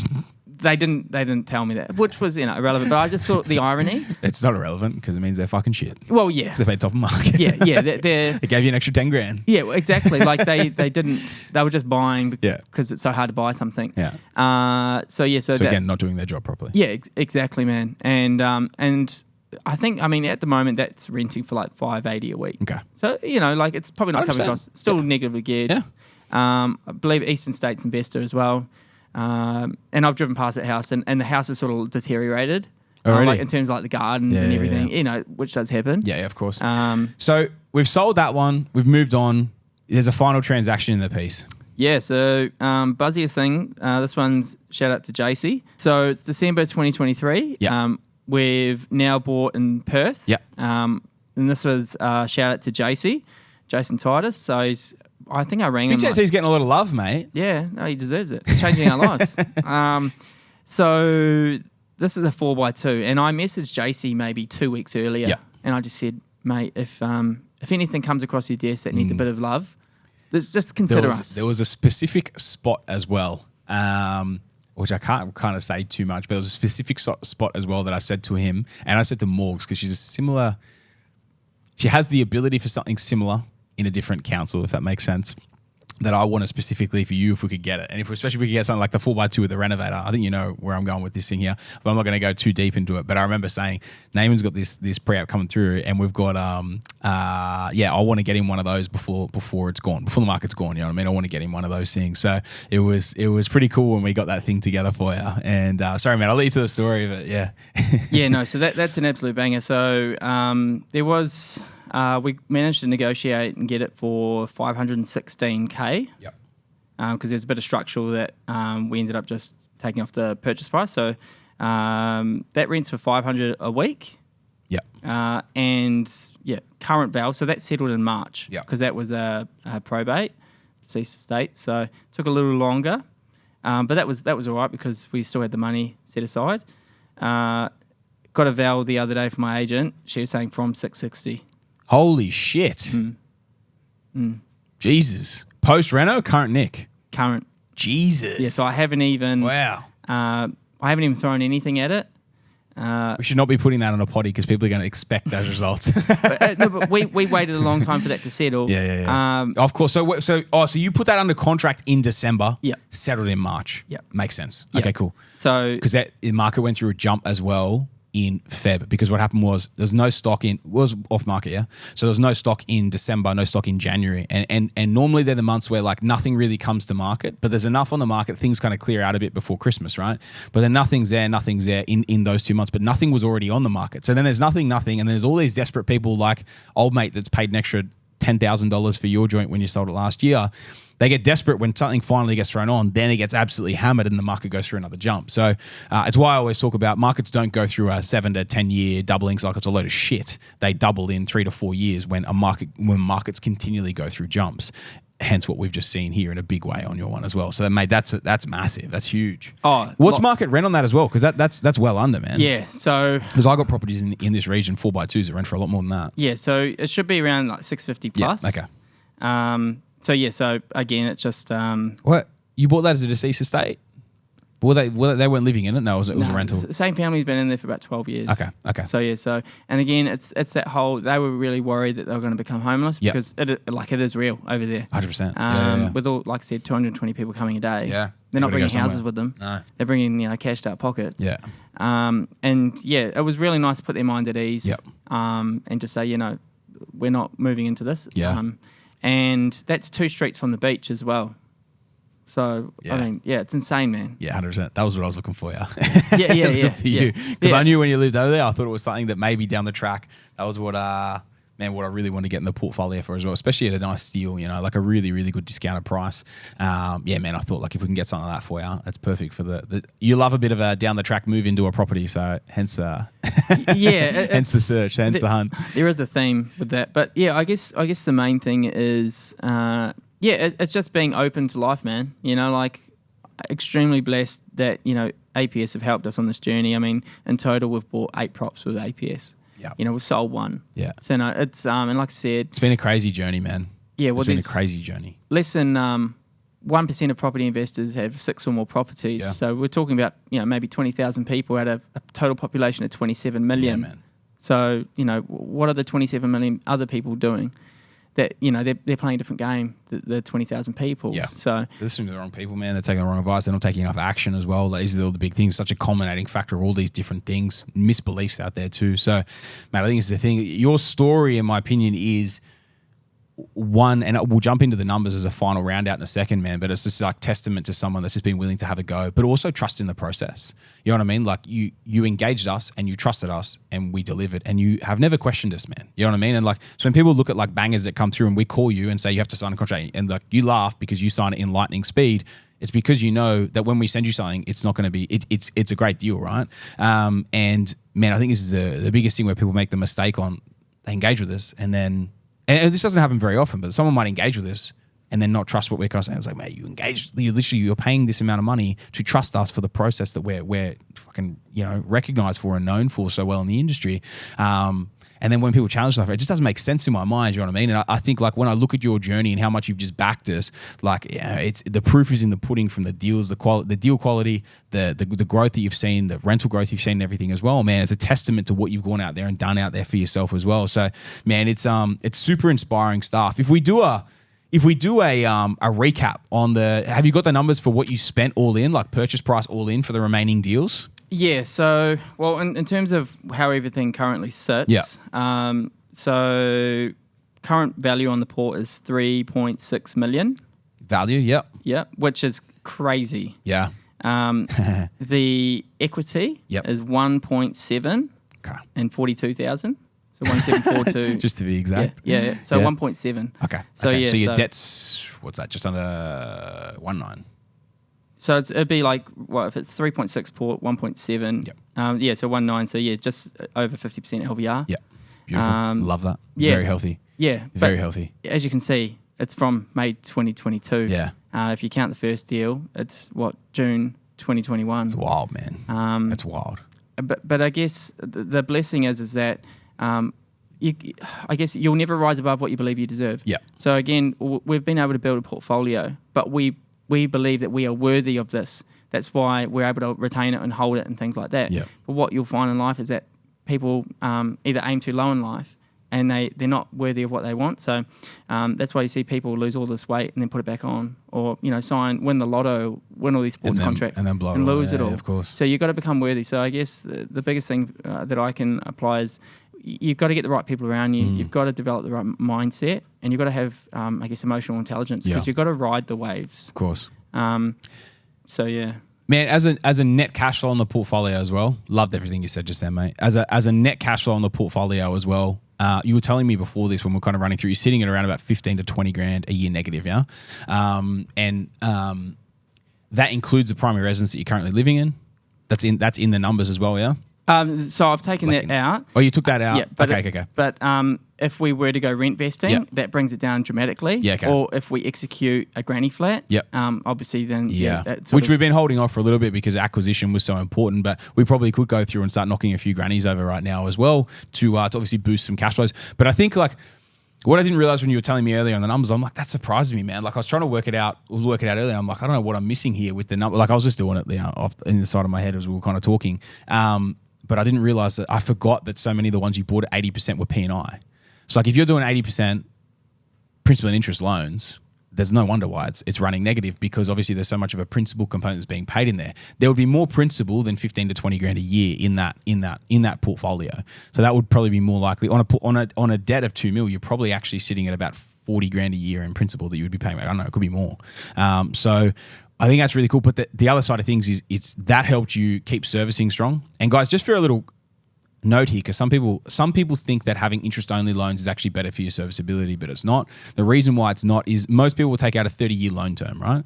And when you do a 30-year loan term, when you do the first 5 years as interest-only, it means that when you come time to have to repay that debt, you only have 25 years left to pay the same amount of debt as you would over a 30-year time frame. So over the 30 years, that time frame that's complete principal and interest, it's a lower amount over that full 30 years, but over the 25 years, it's a higher amount because you've got to pay it back in a quicker time frame. Hence why P&I is typically actually better for serviceability. It's only marginal, but it does make it, like in Naaman's case here, he got offered it and it was I think it was an extra property or something you were able to get by going down that avenue as well. So for any of you that didn't know that out there, there's a little Wise Wednesday hot tip of the week for a Friday.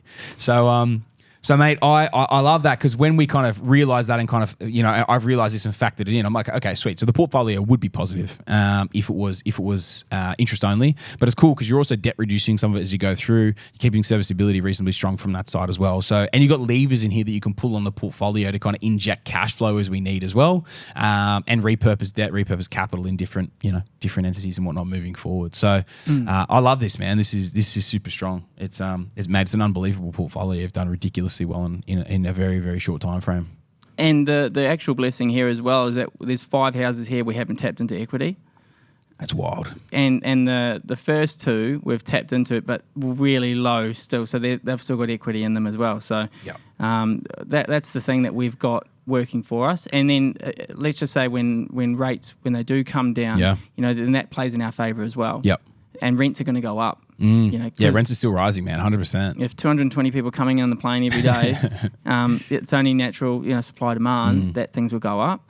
But I guess to the listeners as well, like one thing I just want to get out there is, like our story is very unique, but we've been able to build something from scratch, and we've gone backwards, but we've gone forwards.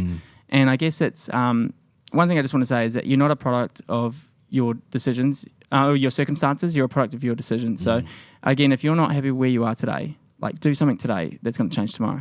Yep. So, the future, I guess the power of your future lies in the choices that you make today. So, what are you going to do today to challenge yourself? Because hey, that was me not long ago, and the shoes that you're wearing today, perhaps I've worn them, and I'm proof that you can change your life by making one decision and taking action. Yes, I've got the right team around me. I've got a beautiful wife who believes me. I've got a why that can overcome anyhow, because I'm doing it for my family. My mum passed away back in 2019. My mum never got all these opportunities to do these things in life. But the blessing is that my mum now gets to achieve them through me. So mum lives through me. So, that's why I'm here. I've got my shirt with my kids at my mum's gravesite. And that means a lot to me, and my dad as well. Like he's built, like my dad's my idol. He lives with us. He may not know. Does he? Yeah. So this is what financial freedom allows us to do, man. Yeah. Is it allows us to swap, find out what's important in life, and we want to help others on this journey as well, man. Because I know I've heard on some of your podcasts, like you look back and you go, man, like I've got this crazy portfolio. Like, how did this ever happen to me? and I think the same, man. Yeah. Like, even with what we've been able to achieve, 100%, dude. Like, dude, you got nearly $2 million in equity. Yeah, that's crazy. It was my daughter's 5th birthday, and my mum passed away the day before she came. And I was just reminiscing with my wife, like 5 years ago when she's coming into the world, we've got the PPOR. And then look at us 5 years on, 7 props. Crazy. We've got ambitions to keep building this out as well. Crazy, right? So it just shows you what can happen, like if you start living intentionally, start dreaming big and taking action, like, oh, man, I'm proof. I'm with you, man. I'm with you. I love it, mate. I love it. It's a great story, man. I'm sure the listeners took a lot of value out of it as well, and I appreciate you sharing those words of wisdom at the back end as well. Might have to get you in for the mindset pieces and get rid of Jimmy. What do you reckon? I won't say no. I mean, I love his story. Like I said to you before we chatted. Yeah, it was your favorite. I really resonated, from someone who lost a lot and then came to you and all the eggs were like in the basket. Yeah. And like we're just 2 people that have turned our lives around. But I will say that property isn't something that aligns in our family as well. Like no one in our families have got a portfolio.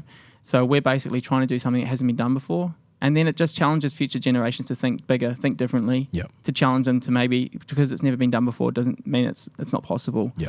Like we are proof that it's possible. But that you've just got to surround yourself with the right people. Yeah. I love it, man. Mate, if you give me a couple of key takeaways or your biggest takeaways from your journey, even from decision making within the portfolio, what would you say? What would be your biggest takeaways or learnings? So if I had like any, I guess, references, probably not to overinvest with the renovations. Okay. So some of the renos I've done, I've just become emotionally attached. Yep. But that comes with it. I mean, we've made money on the back end of things as well, so that's sort of worked out. But it's also selling something. Like I'm proof. We've sold 2 things, man. You hear the old adage, hold it for 30 years. Yeah. Hold it forever, never sell. Yeah. Then people aren't taking into account cost of inflation, over the years and the cost of interest.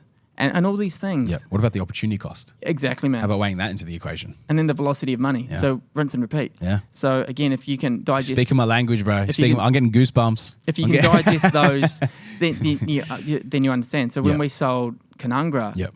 that got us, 5-6 deals? Yeah. Yeah. Yeah. So it's like, do we just hold on to that, maybe make 100-200 grand in 10 years' time? Maybe, yeah. Or do we sell it and, look at the numbers and then sell our PPOR in Perth? Yep. But that's the house you moved over for. Oh, you've renovated. People were like, now you've made this house beautiful. You get to live in it. I was like, no, I just get to flick it. Yeah. This thing is just a thing. This is going to get me to the next step. Yep. That thing, so selling that allowed us to buy, the 7th property plus do 2 renos as well. So, and then still leave money in the bank. Yep. So that was the main thing is, again, people tell you not to sell. Sometimes you have to keep moving forward. You know what I always say to those people, Naaman? Show me your portfolio. Show me your portfolio.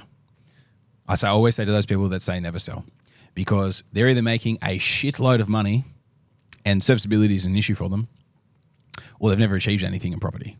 It's a load of shit that you should never sell. It's an old Australian adage that has been touted for generations, and it is a load of shit. And so I just challenge that. Either it's all those things I said before, or they're 60 when they retire. I don't know. I don't want to retire at 60. You know what I mean? Or I don't want to have the choices to do what I want to do at 60. I want to have them at, I've achieved them now, but I want most people to achieve them in their 20s, 30s, 40s, whatever it is, latest. You know what I mean? Like within a 10-year time frame when they start out. If you never sell, you will never achieve those things in those time frames. That's where people talk about 20, 30-year time frames. Yeah, all right. If you don't sell, yes, that's how long it takes to be successful in property. But you look what Naaman's done in 3 years, guys. Like we obviously first started speaking in 2020, but obviously took a little bit of time to pull the trigger on a few things. But you look at what he's achieved in 3 years. But this is one of my biggest takeaways. It was the last thing that I actually wrote down as I was thinking about things before, as my key takeaways. And you look at your portfolio like a business, and what you said just then, you sold when you needed to sell. And it wasn't like, oh, I'm just going to hang on to it. Oh, there's an emotional attachment. No, man. You looked at your portfolio like a business, because that's what a portfolio is. It is a business. It is there to make money. It is not there to tout about and talk about and all the rest of it. It is there to make you money, to give you the wealth to be able to make the decisions that you want in life. And if you don't look at it like a business, you're never going to create the wealth that you want to create, or the passive income, or whatever it is that's going to give you the satisfaction or joy in your life that you're chasing. You will never do it if you don't look at it like a business. You cannot be emotionally attached to a portfolio. And man, you are proof in the pudding, which is funny because you're a very spiritual guy. You know what I mean? And I would have on face value, if I met you ever for the first time, I would think you would be maybe more of an emotional person that might hold on to sentimental value to things. You know what I mean? But you're not. And I love that. And that's why you've achieved the results that you have, man. So it's a big takeaway for me. And, looking at your portfolio, and again, proof in the pudding. I've been proof in the pudding, seeing it in my own portfolio. But again, man, this is writing on the wall. This is the good stuff that's moved your portfolio forward. So, mate, I love seeing it, man. I love that. Other key takeaways for myself, man, was your partnership in property with your missus, like with Sarah. So important in the whole journey. If anything, man, she helped hugely in the upfront piece. But even now, when you're pushing it hard, she is an anchor. And I think a lot of partners, and I'm going out on a limb here and saying this, but a lot of partners are anchors, for an investment journey. But realistically, what do they want to achieve in life? And again, we go back to my first point. If you treat your portfolio like a business, you can make more out of your portfolio than you'll ever make out of a day job. And so I think, man, having that partnership, I wrote that down right at the start because I could just see how much that meant for you through that, and what she helped you get to, and then being a partner to be able to keep building what you've built as well together. Man, and people talk about generational wealth, and I can just see the trajectory you're on in 3 years of acquisitions. You're at 2 million just about net equity. That's wild. Dude, by mid-year, you're probably going to be at 2 mil net equity with the portfolio you've got, mate. That is unbelievable, man. I got the goose, I can feel it come up back on my neck, man. The goosebumps coming up saying that to you. So, man, super, super moving. And mate, probably the final thing is you kept pushing hard. You know what I mean? You didn't let your losses define you. I think that's where a lot of people fall over. And I think that's where, I know you love Jimmy's story, and I think this is where you relate to Jimmy's story, because he didn't let his losses define him. You didn't let your losses define you. And I think, man, being able to move past it and keep building a portfolio, and we all have shit things happen to us in life, but it's how you respond to those shit things that's what determines your outcome. You know what I mean? That's what determines whether you're going to stay in a hole doing nothing or whether you create something ridiculous like you guys have done and like Jimmy has done and all the rest of it, man. So, Matt, I've loved this story, man. There's so many, intricate little pieces in there, and I'm sure the audience would have loved it. We're almost 2 hours in, mate. The only episode that's ever gone for longer than this is I think it was my third or fourth portfolio one, mate. It's the only episode that's ever gone longer, but it was probably just Jimmy talking shit. But you've been giving us some great stuff, man. So I really appreciate you jumping on and sharing the journey, man. If there's any final piece of advice you'd give to people coming through, sitting on the fence, wanting to start a portfolio but afraid to pull the trigger, or man, anything, or any final piece of advice you'd pass on before we wrap up? Yeah, no, it probably just goes back to the earlier point of you'll never rise above what you believe you deserve. So if you're sitting on the fence and you believe you're not worthy of something, like go You're chase not, it, right? because like if that's your belief in yourself. Yeah, like at the end of the day, you got to wake up today. Millions of people didn't get that decision. So it's like, what are you going to do with today? Like if you got the ability to do something with your life, what are you going to do? Yeah. And don't be the victim for your life. Become the victor. So don't let your I circumstances. love that. I love that. Don't be the victim, be the victor. Yeah, so don't let your circumstances that, define bro. you, because like I could have let 2015, sports gambling addiction, no money in the bank, just define me. Yeah. And I could have, no one in my family's ever got property, so why would I get property? Yeah. But that's the thing, like 20 vending machines got us to our first investment property. So I'm not telling you that it's going to happen overnight. Sometimes you've got to go your own path. Yep. And you've got to, I guess, I changed my identity. So I started to think, what does a property investor do? Yep. Like I started to grow into the person that I wanted to become.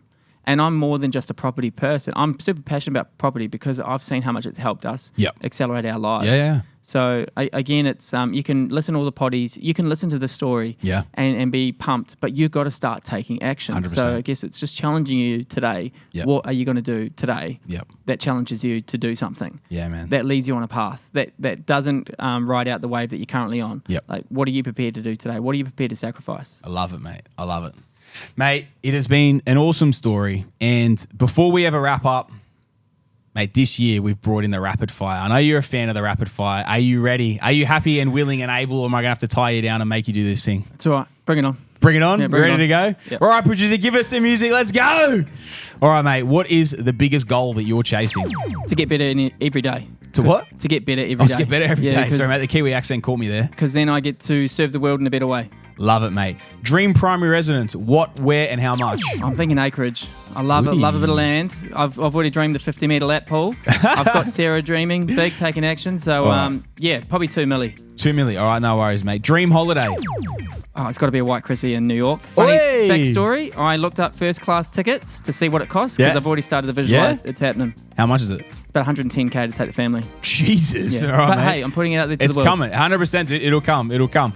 Dream job. Helping people. So whatever allows me to share my gift of being able to help people, help transition people and change them to reach their potential. Hey, I'm proof that your life can change love if you're it, man. prepared to change. Mate, I absolutely love it. What's your favourite food? Burgers. Burgers? Guilty. Yeah, bro. No Guilty. way. Asian food, but yeah, burgers. Give me a burger, you got to have What your about an name. Asian burger? Like a pork belly slaw burger or something? That sounds all right, actually. Let's go eat cook it. that up. I'll All right. eat it. You'll eat it. Mate, favourite alcoholic beverage? Oh, well, I've stopped drinking, but I'm a bit of a sucker for a soda water here and there. A soda water? Yeah, I love a soda water. Okay. Or if I've just done a big run, Wendy's Super Sundae. When you've done a big run, Wendy's Super Sundae. Yeah, man. Choc shakes, they get me. When I get off Carnival, man, I'm going to give that a whirl, all right? All right, mate. True or false? Now, your lovely wife, Sarah, here, has sent me a few things. So I know you sent me a little bit of a list, mate, but I hit her up and she sent me a few things. Now, funnily enough, you told us that you guys met at uni. She tells me a different story. She tells me, true or false, that you guys actually met at Love Island. Love Island. On Love Island. Okay, well, hey, it was a house party. So yeah, that could have been an island. Was there a moat? Maybe there was a moat. Well, we met by mistake. So Okay. yeah, it was a good mistake. Potentially. All right, Love Island. There we go. At your wedding, you did a mashup of the NSYNC songs, and you guys sung it, and you called yourselves NSYNC. Yeah, got the Kiwi boys involved that didn't have a job at the wedding. Actually, a few other things that happened. So Nay and Sarah, so we called the event the Ceremony.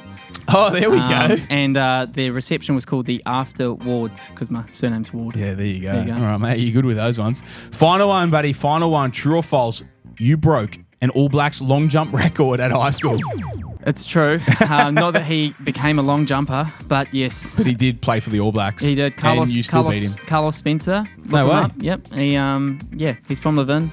And broke his long jump record back in 2005. No way. How good, mate. I love it. Did I ever tell you my grandfather was from Wairoa? Yeah. I did tell you that. Yeah. Good stuff. Back in the day, mate. Mate, that's it. That's a wrap. That's a rapid fire done. That's the big potty, mate. Done and dusted. All done. What a blessing. Mate, Thank you. Legend, mate. Yeah, love your story. Massive shout out to the APS community. Thanks for being able to hear my story, and hopefully you can take something out of it. 100%, man. 100%. And, mate, what about the summit? We've got the summit tomorrow. This is dropping on Monday. We're recording on Friday. Summit tomorrow, mate. What are your thoughts? Are you excited? Are you pumped? Are you going to give it a miss? What do you reckon? I'll be there, mate. I think the blessing is that I get to meet like-minded people, but I also get to personally thank the people that have helped us on our journey. So, again, it's the first time I've met you today.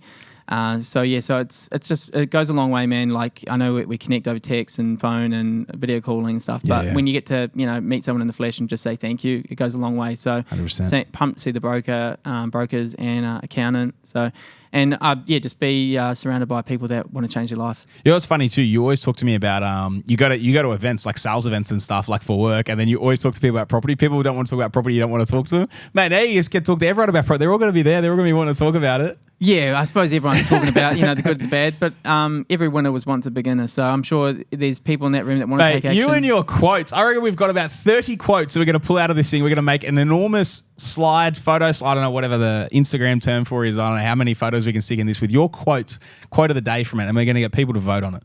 No, well, I think it's just the blessing of having a positive mindset. Like that's really helped me transition into my life and fulfill like my purpose and my potential. Is just by looking at that lens of gratitude. So happiness is the ability to always be grateful. So it doesn't matter what you're going through in your life. Just there's always something to be grateful for. And our journey hasn't always been a straight line. We started from nothing, we've gone backwards, but then we've found a way. So it's just never give up. Be the underdog in life. I love it, mate. I love it. Big name and Ward, mate. It's been an absolute pleasure to have you on the show. Thank you very much for coming all the way over from Perth, mate. What a legend. The people will love it, mate. I'm really interested to see the people's feedback from this podcast episode as well. We literally, mate, if I kept talking for 5 minutes, we would clip the longest episode ever. But you've done pretty well, mate. You've come close. But sorry, mate, I'm not going to let you pit me today. So, mate, thank you very much for jumping on and joining me today. Listeners, I hope you enjoyed the episode. If you did enjoy it, if you think someone would take massive value or inspiration out of this episode, make sure you send it on to someone else that would take that value. If you haven't left us a 5-star review yet, make sure you jump on, you leave us a 5-star review. If you're not following us yet, make sure you jump over to all the socials. We're on there at Australian Property Scout. And yeah, guys, pretty much that's a wrap. Name it, mate. Pleasure. Once again, thank you very much, man. And listeners, thanks as always for tuning in to another Scouting Australia podcast. Thank you.